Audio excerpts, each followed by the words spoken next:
ಹರಿ ಓಂ. ನಿಶುಸೀತ ಗಣಪತೆ ಗಣೇಶು ತ್ವಾಮಾಹುರ್ವಿಪ್ರತಮಂ ಕವೀನಾಂ ನೃತೆ ತ್ವಕ್ರಿಯತೆ ಕಿಂಚನಾರೇ ಮಹಾಮರ್ಕಂ ಮಾಘವಂ ಚಿತ್ರಮರ್ಚ. ಅಶೇಷವಾಗ್ಜಾಡ್ಯಮಲಾಪಹಂತ್ರೀ ನಮಂ ನವಂ ಸ್ಪಷ್ಟ ಸುವಕ್ಪ್ರದಾಯಿನಿ ಮಮೇಹ ಜಿಹ್ವಾಗ್ರಸುರಂಗನರ್ತಕೀ ಭವ ಪ್ರಸನ್ನಾ ವದನೆ ಚ ಮೇ ಶ್ರೀಃ. ನೌಮಿ ನ್ಯಾಯ ಸುಧಾದಿಕೃಜ್ಜಯ ಮುನೀನ್ ಶ್ರೀಪಾದರಾಟ್ಸನ್ಮಣೀನ್ ವ್ಯಾಸಾರ್ಯಾನ್ ವಿವಿಧಾಗಮಬ್ಧಿವಿಹರಾನ್ ಶ್ರೀವಾದಿರಾಜಾನಪಿ ವಂದೇಹಂ ಸವರಾನ್ ರಘೂತ್ತಮ ಗುರೂನ್ ವೈದಗ್ಧ್ಯವಾರಾಂ ನಿಧೀನ್ ಶ್ರೀ ಸತ್ಯವ್ರತ ರಾಘವೇಂದ್ರ ಮುನಿಪಾನ್ ಸದ್ಬೋಧ ಸಧ್ಯಾನಪಾನ್ ವಿದ್ಯಾಯಂ ವಿಬುಧಾಚಾರ್ಯಂ ವೇದಜ್ಞಾನಬ್ಧಿಚಂದಿರಂ ದುರ್ಮತಧ್ವಂತಮರ್ತಂಡಂ ಸತ್ಯಧ್ಯಾನ ಮುನಿಂ ಭಜೆ. ಸತ್ಯಾಭಿಧ್ಯಕರಾಬ್ಜೋತ್ಥಾನ್ ಪಂಚಾಶದ್ವರ್ಷ ಪೂಜಕಾನ್ ಸತ್ಯ ಪ್ರಮೋದ ತೀರ್ಥಾರ್ಯಾನ್ ನೌಮಿ ನ್ಯಾಯ ಸುಧಾರತಾನ್. ಬಂಧುಸ್ತ್ವಂ ಗುರುರಿಷ್ಟದೈವತಮಿತಿ ತ್ವತ್ಪಾದ ಪಂಕೇರುಹಂ ಪ್ರಾಪ್ತಂ ಮಾಂ ಪರಿಪಾಲಯೇತ ಸತತಂ ಯಾಚೇ ನಿಬದ್ಧಾಂಜಲಿಃ. ಚಿತ್ತಂ ಮದ್ಗುಣದೋಷ ಚಿಂತನ ವಿಧೌ ನೂನಂ ಮನಂ ಮಾ ಕೃತಾಃ. ಶ್ರೀ ಸತ್ಯಾತ್ಮ ಗುರೋ ತ್ವದಂಘ್ರಿಯುಗಲಂ ಹಿತ್ವಾ ನ ಮೇ ಸದ್ಗತಿಃ. ವಿದ್ಯಾಪೀಠ ವಿಧಾತಾರಂ ವಿದ್ಯಾವಾರಿಧಿ ಚಂದಿರಂ ವಿದ್ಯಾರ್ಥಿ ವತ್ಸಲಂ ವಂದೇ ಮಹಾಮಹಿಮ ಸದ್ಗುರುಂ. ಮಹತ್ವಾದ್ ಭಾರವತ್ವಾಚ್ಚ ಮಹಾಭಾರತ ಮುಚ್ಯತೆ ನಿರುಕ್ತಮಸ್ಯ ಯೋ ವೇದ ಅಪೈಃ ಪ್ರಮುಚ್ಯತೆ. ನಮೋ ಭಗವತೆ ತಸ್ಮೈ ವ್ಯಾಸಾಯ ಅಮಿತ ತೇಜಸೆ ಯಸ್ಯ ಪ್ರಸಾದಾದ್ ವಕ್ಷ್ಯಾಮಿ ನಾರಾಯಣ ಕಥಾಮಿಮಾಂ. ಹಿಂದೆ ಭೀಷ್ಮರು ಕಾಶಿರಾಜನ ಮಕ್ಕಳ ಸ್ವಯಂವರಕ್ಕೆ ಹೋಗಿ ಸಾಲ್ವರಾಜನನ್ನ ಹಾಗೂ ಉಳಿದೆಲ್ಲ ರಾಜರನ್ನು ಸೋಲಿಸಿ ಕಾಶಿರಾಜನ 3 ಜನ ಮಕ್ಕಳನ್ನು ಕೂಡ ಅಪಹಾರ ಮಾಡಿಕೊಂಡು ಬಂದಿದ್ದಾರೆ. ಅಂಬಾ, ಅಂಬಿಕಾ, ಅಂಬಾಲಿಕಾ ಆ 3 ಅಪಹಾರ ಮಾಡಿಕೊಂಡು ಬಂದಾಗ ಮದುವೆ ಮಾಡುವ ಸಂದರ್ಭದಲ್ಲಿ ಹಿರಿಯ ಮಗಳಾಗಿರುವಂತಹ ಅಂಬಾ, ನಾನು ಮನಸಾ ಸಾಲ್ವರಾಜನನ್ನ ಸ್ವೀಕಾರ ಮಾಡಿದ್ದೇನೆ, ಆದ್ದರಿಂದ ನಿನ್ನ ತಮ್ಮ ವಿಚಿತ್ರವೀರ್ಯನ ಜೊತೆಗೆ ಮದುವೆಯಾಗಲು ನನ್ನ ಇಷ್ಟ ಇಲ್ಲ ಅಂತ ಹೇಳಿ ನಿಷೇಧ ಮಾಡಿದ. ನಿಷೇಧ ಮಾಡಿದ್ದಕ್ಕೆ ಅವಳನ್ನ ಕಳುಹಿಸಿಕೊಟ್ಟ ಭೀಷ್ಮ. ಸಾಲ್ವನತ್ರ ಬಂದ್ಲು. ಸಾಲ್ವನು ಬೇಡ ಅಂತ ಹೇಳಿದ. ನನ್ನನ್ನು ಸೋಲಿಸಿ ಅವನು ಅಪಹಾರ ಮಾಡಿಕೊಂಡು ಹೋದ ಮೇಲೆ ಅವನು ಭಿಕ್ಷೆ ಕೊಟ್ಟಂತೆ ಕೊಟ್ಟ ನಿನ್ನನ್ನ ನಾನು ಹೇಗೆ ಮದುವೆ ಆಗಲಿ, ಸರ್ವಥಾ ಆಗ್ಲಿಕ್ಕೆ ಸಾಧ್ಯವಿಲ್ಲ ಅಂತ ಹೇಳಿ ಮತ್ತೆ ತಿರುಗಿ ಕಳಿಸಿಕೊಟ್ಟಿದ. ಅಲ್ಲಿಂದ ಇಲ್ಲಿ, ಇಲ್ಲಿಂದ ಅಲ್ಲಿ ಅವಳು ತಿರುಗಾಡ್ತಾ ಅಲ್ಲೇ ಇದ್ದಾಳೆ. ಅವಳ ಕಥೆಯನ್ನು ಕೇಳಿದ್ದೀರಿ. ಅಂಬಿಕಾ, ಅಂಬಾಲಿಕಾ ಇವರಿಬ್ಬರ ವಿವಾಹವನ್ನ ಮಾಡಿದರು. ಅಂಬಿಕಾ, ಅಂಬಾಲಿಕಾ ಇವರಿಬ್ಬರ ವಿವಾಹವನ್ನು ಮಾಡಿದರೆ ವಿಚಿತ್ರವೀರ್ಯನ ಜೊತೆಗೆ ಆ ವಿಚಿತ್ರವೀರ್ಯ ಭಾರಿ ಕಾಮಾಸಕ್ತ, ಭೋಗಾಸಕ್ತ. ಹಾಗಾಗಿ ಅವನಿಗೆ ಯಕ್ಷ್ಮ ರೋಗವಾಯಿತು. ಅತಿ ಭಯಾನಕವಾದ ರೋಗವಾಗಿ ಅವನು ಅತ್ಯಂತ ಅಲ್ಪ ಆಯುಷ್ಯದಲ್ಲೇನೆ ತೀರಿ ಹೋದ. ಹೀಗೆ ಆ ವಿಚಿತ್ರವೀರ್ಯನು ಸತ್ತೋದ. ಈ ಕಡೆಗೆ ಚಿತ್ರಾಂಗದ ಅಂತೂ ಅವನು ಕೇವಲ ತನ್ನ ಹೆಸರಿಗಾಗಿ ಜಗಳಾಡಿ ಅವನು ಮಡಿದ. ಅಂತೂ ಈ ಕಡೆ ಚಿತ್ರಾಂಗದ, ಆಚೆ ವಿಚಿತ್ರವೀರ್ಯ ಇಬ್ಬರು ಸತ್ತೋದ್ರು. ಇಬ್ಬರು ಮನೆಯಲ್ಲಿ ಸೊಸೆಯಂದ್ರು, ವಿಚಿತ್ರವೀರ್ಯನ ಹೆಂಡಂದಿರು, ಅವರಿಗೆ ಮಕ್ಕಳಾಗಿಲ್ಲ. ಇಂತಹ ವಿಚಿತ್ರವಾದ ಸಂದರ್ಭದಲ್ಲಿ ಆಗ ಸತ್ಯವತಿ ನೋಡಿ ಎಲ್ಲ ಯೋಜನೆ ಹೇಗಾಗಿದೆ. ಚಿತ್ರಾಂಗದ ಸತ್ತೋದ, ವಿಚಿತ್ರನವರಿಗೆ ಮದುವೆ ಆಯಿತು, ಅವನೂ ಸತ್ತೋದ, ಮಕ್ಕಳಾಗಲಿಲ್ಲ. ಭೀಷ್ಮ ಮದುವೆನೂ ಇಲ್ಲ, ಮಕ್ಕಳೂ ಆಗುವುದಿಲ್ಲ, ಬದುಕಿದ್ದಾನೆ, ಆದರೆ ಪ್ರತಿಜ್ಞಾಬದ್ಧನಾಗಿದ್ದಾನೆ. ಹೀಗಾಗಿ ಈ ಕೌರವ ವಂಶವೇ ಒಟ್ಟಾರೆ ನಿಸ್ಸಂತಾನವಾಗುವ ಪ್ರಸಂಗ ಬಂತೀಗ. ಇಂಥ ವಿಚಿತ್ರವಾಗಿರುವ ಒಂದು ಸನ್ನಿವೇಶ ಒದಗಿದಾಗ ಸತ್ಯವತಿ ಭೀಷ್ಮನಿಗೆ ಕರೆದು ಹೇಳ್ತಾಳೆ, ಭೀಷ್ಮಾಚಾರ್ಯರಿಗೆ ಕರೆದು ಹೇಳ್ತಾಳೆ, ನೀನು ನಿನ್ನ ಪ್ರತಿಜ್ಞೆಯನ್ನು ಬಿಟ್ಟು ಪ್ರತಿಜ್ಞೆ ಮಾಡಿದಿ. ಆಗ ಒಳ್ಳೆ ಇನ್ ಗುಡ್ ಫೇತ್ ಅಂತಂತಾರಲ್ಲ, ಹಾಗೆ ಒಳ್ಳೆ ವಿಶ್ವಾಸದಿಂದ ಒಂದು ಉತ್ತಮವಾದ ದೃಷ್ಟಿಯನ್ನು ಮನಸ್ಸಿನಲ್ಲಿ ಇಟ್ಕೊಂಡು ನನ್ನನ್ನ ನೀನು ನಿಮ್ಮ ತಂದೆಗೆ ಕೊಟ್ಟು ಮದುವೆ ಮಾಡಬೇಕು ಅಂತನ್ನುವ ಹಿರಿದಾದ ಉದ್ದೇಶದಿಂದ ನೀನು ಬ್ರಹ್ಮಚರ್ಯವನ್ನು ಪಾಲನ ಮಾಡುವ ಪ್ರತಿಜ್ಞೆಯನ್ನು ಮಾಡಿದಿ. ಅದಕ್ಕಾಗಿ ನನ್ನ ಮದುವೆ ಆಯಿತು, ಮುಗಿದೋಯ್ತು. ಆದರೆ ಈಗ ಬಹಳ ದೊಡ್ಡ ಆಪತ್ತು ಬಂದಿದೆ. ಸಮಾಜಕ್ಕೆ, ರಾಷ್ಟ್ರಕ್ಕೆ ಆಪತ್ತು ಬಂದಾಗ ವೈಯಕ್ತಿಕ ಪ್ರತಿಜ್ಞೆ ಬಹಳ ಮಹತ್ವದ್ದಲ್ಲ. ವೈಯಕ್ತಿಕ ಪ್ರತಿಜ್ಞೆಯನ್ನು ಬಿಟ್ಬಿಡು. ನಿನ್ ಪ್ರತಿಜ್ಞೆ ಏನು? ಮದುವೆ ಆಗುವುದಿಲ್ಲ, ಮಕ್ಕಳನ್ನು ಪಡೆಯುವುದಿಲ್ಲ, ರಾಜ್ಯವನ್ನು ಆಳುವುದಿಲ್ಲ ಅಂತ ನಿನ್ನ ಪ್ರತಿಜ್ಞೆ ಇತ್ತು. ಇದೆಲ್ಲ ಪ್ರತಿಜ್ಞೆಯನ್ನ ನೀನು ಸಮಾಜ, ರಾಷ್ಟ್ರ ಇದನ್ನು ನೋಡು, ದೊಡ್ಡ ವಿಚಾರವನ್ನು ಮಾಡು. ಸುಮ್ಮನೆ ಏನೋ ಸಣ್ಣ ವೈಯಕ್ತಿಕವಾದ ಪ್ರತಿಷ್ಠೆಗಾಗಿ ಅದನ್ನು ಮಾಡ್ತಿ, ಬಿಟ್ಬಿಡು, ಮದುವೆ ಅಂತ ಹೇಳಿದರೆ ಆಗ ಭೀಷ್ಮ ಕೇಳಬೇಕೇನು? ಕೇಳಲಿಲ್ಲ. ಸರ್ವಥಾ ನಾನು ಕೇಳೋದಿಲ್ಲ ಅಂತ ಹೇಳಿದ, ನಿಷೇಧ ಮಾಡಿದರು ಭೀಷ್ಮ. ಇದೆಲ್ಲ ಸಾಧ್ಯವಿಲ್ಲ. ಮೇರು ಪರ್ವತ ಕದಲೀತು, ಸಮುದ್ರ ಒಣಗೀತು, ಸೂರ್ಯ ತಣ್ಣಗಾದಾನು, ಆದರೆ ನಾನು ಮಾತ್ರ ನನ್ನ ಸತ್ಯವನ್ನು ಬಿಡುವುದಿಲ್ಲ. ಪ್ರತಿಜ್ಞೆ ಮಾಡಿದ್ದು ಗಟ್ಟಿ, ಅದು ಎಂದಿಗೂ ವ್ಯತ್ಯಾಸವಾಗುವುದಿಲ್ಲ ಅಂತ ಹೇಳಿ ತನ್ನ ನಿರ್ಧಾರವನ್ನ ಬದಲಾಯಿಸಲಿಕ್ಕೆ ತಯಾರಾಗದೆ ಭೀಷ್ಮರು ಅದನ್ನು ನಿಷೇಧ ಮಾಡಿ. ಅದನ್ನು ನಿಷೇಧ ಮಾಡಿದಾಗ ಸಮಸ್ಯೆ ಸ್ನುಷೇ ಚೇತೇಚ ಭರ್ತೃಶೋಕ ನಿಪೀಡಿತೆ ತ್ವಯಿ ಪಿಂಡಶ್ಚ ಕೀರ್ತಿಶ್ಚ ಸಂತಾನಶ್ಚ ಪ್ರತಿಷ್ಠಿತ. ಭೀಷ್ಮ, ಈಗ ನೀನೊಬ್ಬ, ಯಾವ ಕಾರಣದಲ್ಲೂ ನೀನು ನನ್ನ ಮಾತನ್ನು ಉಲ್ಲಂಘನೆ ಮಾಡಬೇಡ. ನಾನು ನಿನ್ನ ತಾಯಿ ಹೌದೋ ಅಲ್ಲೋ? ತಾಯಿ ಅಂತ ನೀನು ನನ್ನನ್ನು ಗೌರವಿಸಿ ನೀನು ಕರೆಯೋದಾಗಿದ್ರೆ ನಾನು ನಿನಗೆ ಆಜ್ಞೆ ಮಾಡ್ತಾ ಇದ್ದೀನಿ, ನೀನಿಗಿಂದ ವಿವಾಹವಾಗು, ಸಂತಾನವನ್ನು ಪಡಿ, ಸಂಸಾರಕ್ಕೆ ನಮ್ಮ ಕುಟುಂಬಕ್ಕೆ ಬೇಕು, ಇಲ್ಲ ಅಂದ್ರೆ ಕುಟುಂಬ ನಿಂತು ಹೋಗುತ್ತೆ. ಎಂಥ ಉತ್ತಮವಾದಂತಹ ವಂಶ ಇದು, ಕೌರವ ವಂಶ. ಆ ಕೌರವ ವಂಶ ನಿಸ್ಸಂತಾನವಾಗೋದು ಅಂದ್ರೆ ಏನು? ಸಾಧ್ಯವಿಲ್ಲ ಅಂತ ಹೇಳಿದಾಗ ಭೀಷ್ಮರು ಅದನ್ನ ನಿಷೇಧ ಮಾಡಿ ಬಹಳ ದೀರ್ಘದವರೆಗೆ ಅದರ ಚರ್ಚೆ ಇದೆ. ಪರಿತ್ಯಜಯಂ ತ್ರೈಲೋಕ್ಯಂ ರಾಜ್ಯಂ ದೇವೇಶು ವಾ ಪುನಃ ಯದ್ವಾಪ್ಯಧಿಕಮೇತಾಭ್ಯಾಂ ನತು ಸತ್ಯಂ ಕಥಂಚನ. 3 ಲೋಕಗಳನ್ನು ಬಿಟ್ಟೇನು, ನರಕಕ್ಕೆ ಹೋಗಬಹುದು, ಸತ್ಯವನ್ನು ಮಾತ್ರ ಬಿಡುವುದಿಲ್ಲ. ಪ್ರತಿಜ್ಞಾ ಮಾಡೀನಿ, ಅದಕ್ಕೆ ಬದ್ಧ ನಾನು. ತ್ಯಜೇಚ್ಛ ಪೃಥಿವೀ ಗಂಧಂ ಮಾಪಶ್ಚ ರಸಮಾತ್ಮನಃ ಜ್ಯೋತಿಸ್ತಥ ತ್ಯಜೇದ್ರೂಪಂ ವಾಯುಸ್ಪರ್ಶಗುಣಂ ತ್ಯಜೇತ್ ಪ್ರಭಾಂ ಸಮುತ್ಸಜೇದರ್ಕಃ ಧೂಮಕೇತುಸ್ತಥೋಷ್ಮತಾಂ ತ್ಯಜೇತ್ ಶಬ್ದಂ ತಥಾಕಾಶಂ ಸೋಮಸ್ಸೀತಂ ಶುತಂ ತ್ಯಜೇತ್. ಆದರೆ ನತ್ವಹಂ ಸತ್ಯ ಉತ್ಸಷ್ಟಂ ವ್ಯವಸೇಯಂ ಕಥಂಚನ. ಸೂರ್ಯ ತಣ್ಣಗಾಗಬಹುದು, ಮೇರು ಪರ್ವತ ನಡಗಬಹುದು, ಭೂಮಿ ಗಂಧವನ್ನು ಬಿಟ್ಟೀತು, ತಮ್ಮ ತಮ್ಮ ಗುಣಗಳನ್ನ, ತಮ್ಮ ತಮ್ಮ ಸ್ವಭಾವವನ್ನ ಎಲ್ಲ ಬಿಟ್ಟೀತು. ಆದ್ರೆ ನಾನು ಮಾತ್ರ ನನ್ನ ಸತ್ಯವನ್ನ ಬಿಡ್ಲಿಕ್ಕೆ ಸಾಧ್ಯವಿಲ್ಲ. ಸತ್ಯದ ಪಾಲನೆ ನನಗೆ ಮುಖ್ಯ, ಅದನ್ನು ನಾನು ಮಾಡ್ತೇನೆ ಹೇಳಿದಾಗ ಇಚ್ಛನ್ ಸೃಜೇಥಾಹ ತ್ರೀನ್ಲೋಕಾನ್ ಅನ್ಯಾಸ್ತಂ ಸ್ವೇನ ತೇಜಸ ಜಾನಾಮಿ ಚೈವ ಸತ್ಯಂ ತನ್ಮದರ್ಥೆ ಯಚ್ಚ ಭಾಷಿತಂ. ನನಗಾಗಿ ನೀನು ಏನ್ ಪ್ರತಿಜ್ಞೆ ಮಾಡಿದಿ ಇದು ನನಗೆ ಗೊತ್ತು. ನಿಮ್ಮ ತಂದೆಗಾಗಿ ಎಷ್ಟು ಕಷ್ಟವನ್ನು ನೀನು ಸಹಿಸಿದಿ, ಅನುಭವಿಸಿದಿ, ಪ್ರತಿಜ್ಞೆ ಮಾಡಿದಿ, ಇದೆಲ್ಲ ನನಗೆ ತಿಳಿದ ಮಾತು. ಇದ್ಯಾವುದನ್ನು ನಾನು ಅಲ್ಲಗಳೆಯುವುದಿಲ್ಲ. ಆದರೆ ಆಪದ್ಧರ್ಮಂ ತ್ವಮಾವೇಕ್ಷ ವಹ ಪೈತಾಮಹಿಂ ಧುರಂ. ಪ್ರತಿಯೊಂದು ಧರ್ಮಕ್ಕೂ ಕೂಡ ಒಂದು ಆಪದ್ಧರ್ಮ ಅಂತ ಒಂದಿದೆ. ಆ ಆಪದ್ಧರ್ಮ ಅಂತ ಅನ್ನೋದನ್ನು ನಾವು ಅಲ್ಲಗಳಿಲಿಕ್ಕಾಗುವುದಿಲ್ಲ. ಯಾವುದು ಎಲ್ಲ ದೇಶ ಕಾಲ ಅವಸ್ಥೆಗಳೆಲ್ಲ ಸೌಕರ್ಯದಲ್ಲಿ ಇರ್ತದೋ, ಅನುಕೂಲವಾಗಿರುವ ಸಂದರ್ಭದಲ್ಲಿ ಮಾಡಬೇಕಾಗಿರುವ ಧರ್ಮವೇ ಬೇರೆ. ಆದರೆ ದೇಶಕಾಲ ಅವಸ್ಥೆಗಳೆಲ್ಲ ಪ್ರತಿಕೂಲವಾದಾಗಲೂ ಮಾಡಬೇಕಾಗಿರುವ ಧರ್ಮ ಅದೇ ಧರ್ಮವಲ್ಲ, ಅದಕ್ಕೆ ಆಪದ್ಧರ್ಮ ಬೇರೆಯಾಗಿರ್ತದೆ. ಇದು ಶಾಸ್ತ್ರದಲ್ಲೇ ವಿಹಿತವಾದದ್ದು, ಇದು ಯಾರೂ ಕಟ್ಟಿದ್ದಲ್ಲ. ಹಾಗಾಗಿ ಆಪದ್ಧರ್ಮವನ್ನು ನೀನು ಮನಸ್ಸಿನಲ್ಲಿ ತಂದುಕೊಂಡು ಆಲೋಚನೆ ಮಾಡಿದಾಗ ನಿನಗೆ ಗೊತ್ತಾಗತ್ತೆ, ಹೌದು, ಸತ್ಯವನ್ನು ಬಿಟ್ಟು ಈಗ ನೀನು ವಿವಾಹವಾಗುವುದೇ ಯೋಗ್ಯ ಅಂತ ನಿನಗೆ ಮನಸ್ಸಿಗೆ ಗೋಚರವಾಗ್ತದೆ. ಆದ್ದರಿಂದ ದಯವಿಟ್ಟು ನೀನು ವಿವಾಹವಾಗು, ಸಂತಾನವನ್ನು ಪಡಿಬೇಕು. ರಾಜ್ಯ ಧರ್ಮಾನ್ ಅವೇಕ್ಷಸ್ವ ಮಾನಸ್ ಸರ್ವಾನ್ ವ್ಯನೀನಶಃ ಸತ್ಯಾಚ್ಯುತಿ ಕ್ಷತ್ರಿಯಸ್ಯ ನ ಧರ್ಮೇಶು ಪ್ರಶಸ್ಯತೆ. ಆಗ ಭೀಷ್ಮ ಹೇಳ್ತಾರೆ, ಇಬ್ಬರು ತಮ್ಮಂದ್ರು ಸತ್ತೋದರು, ನಮ್ಮ ತಂದೆ ತೀರಿ ಹೋದ, ಮಕ್ಕಳಿಲ್ಲ ಅಂತನ್ನುವ ಕಷ್ಟದಲ್ಲಿದ್ದೇವೆ. ಈ ಆಪತ್ತಿನೊಳಗೆ ನಾನು ಸತ್ಯವನ್ನೂ ಬಿಟ್ಟು ಹೋಗ್ಬಿಟ್ರೆ ಬಹಳ ದೊಡ್ಡ ಅನರ್ಥವಾಗತ್ತೆ.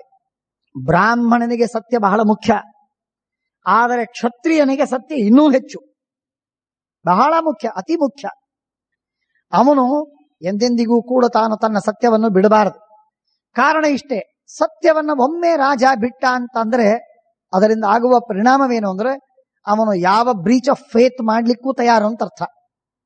ಎಂಥ ವಿಶ್ವಾಸಘಾತವನ್ನು ಮಾಡ್ಲಿಕ್ಕೂ ಅವನು ಹಿಂದೆ ಬಂದು ನೋಡುವುದಿಲ್ಲ.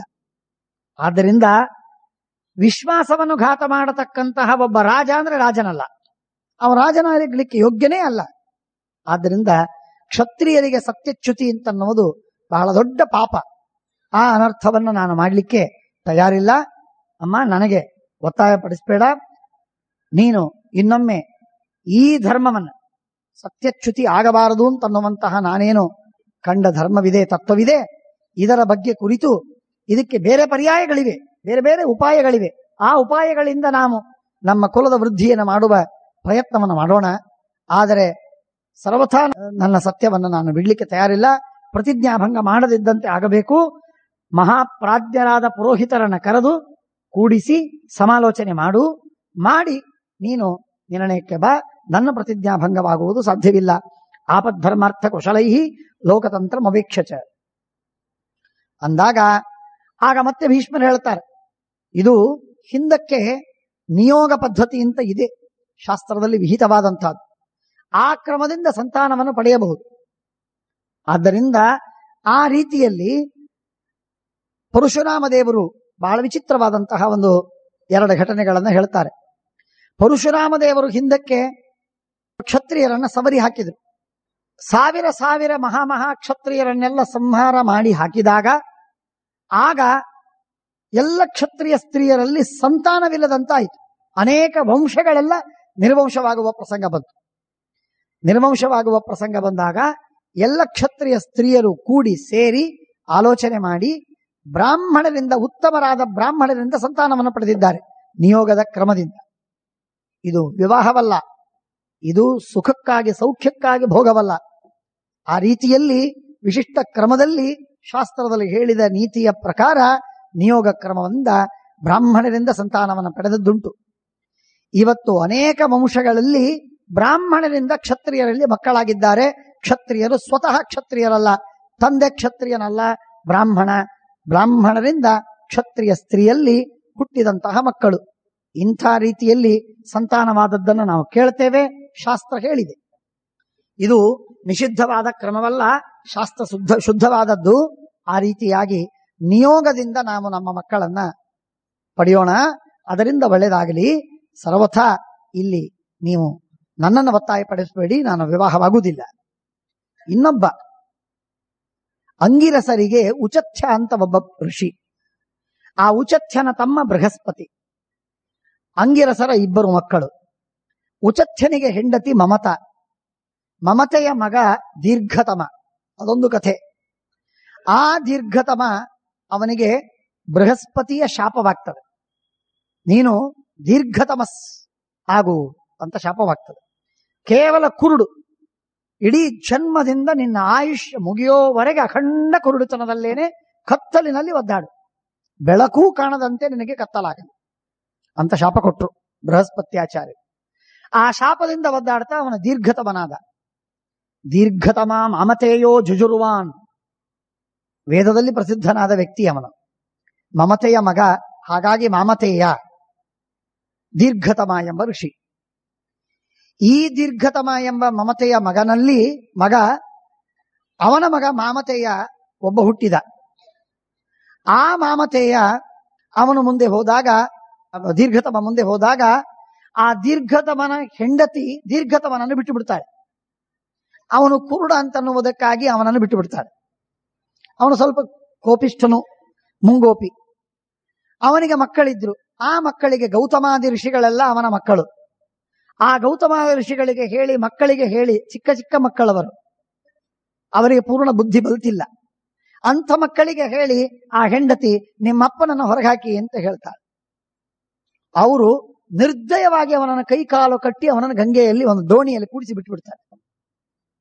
ಗಂಗೆಯಲ್ಲಿ ದೋಣಿಯಲ್ಲಿ ಕೂಡಿಸಿ ಬಿಟ್ಟಾಗ ಅವನು ಏನು ಮಾಡ, ಕಣ್ ಕಾಣುವುದಿಲ್ಲ.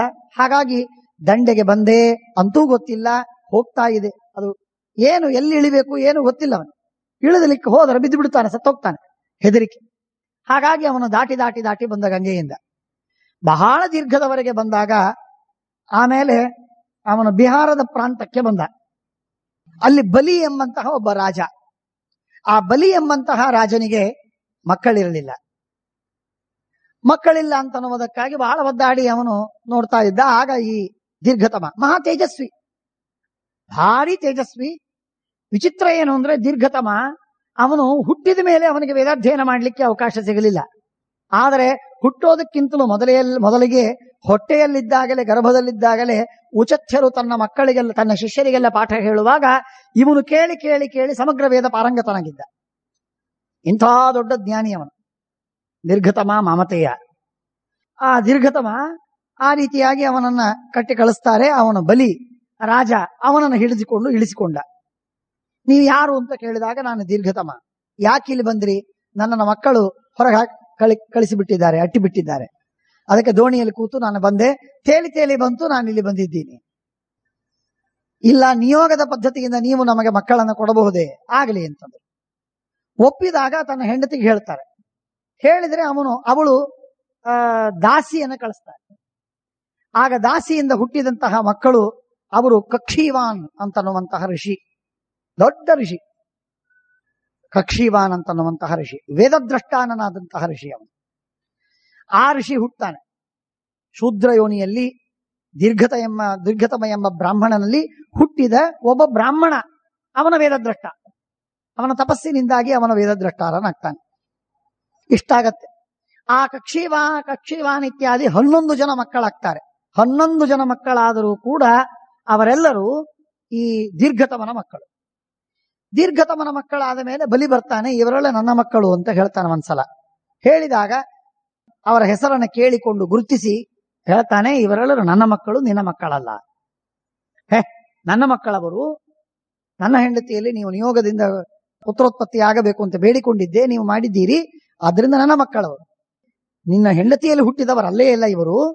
ನಿನ್ನ ಹೆಂಡತಿ ದುರ್ಬುದ್ಧಿಯಿಂದ ಬೇರೆ ಶೂದ್ರ ಸ್ತ್ರೀಯನ್ನ ಕಳಿಸಿದ್ಲು, ಅವಳಲ್ಲಿ ಹುಟ್ಟಿದಂತಹ ಮಕ್ಕಳಿವರು. ಆದ್ದರಿಂದ ನಿನ್ನ ಹೆಂಡತಿಯ ಮಕ್ಕಳಲ್ಲ.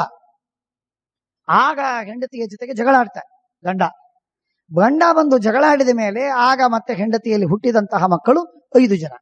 ಅಂಗ, ವಂಗ, ಕಲಿಂಗ, ಸುಂಹ, ಪುಂಡ್ರ ಅನ್ನುವ 5 ಜನ ಮಕ್ಕಳಾಗ್ತಾರೆ.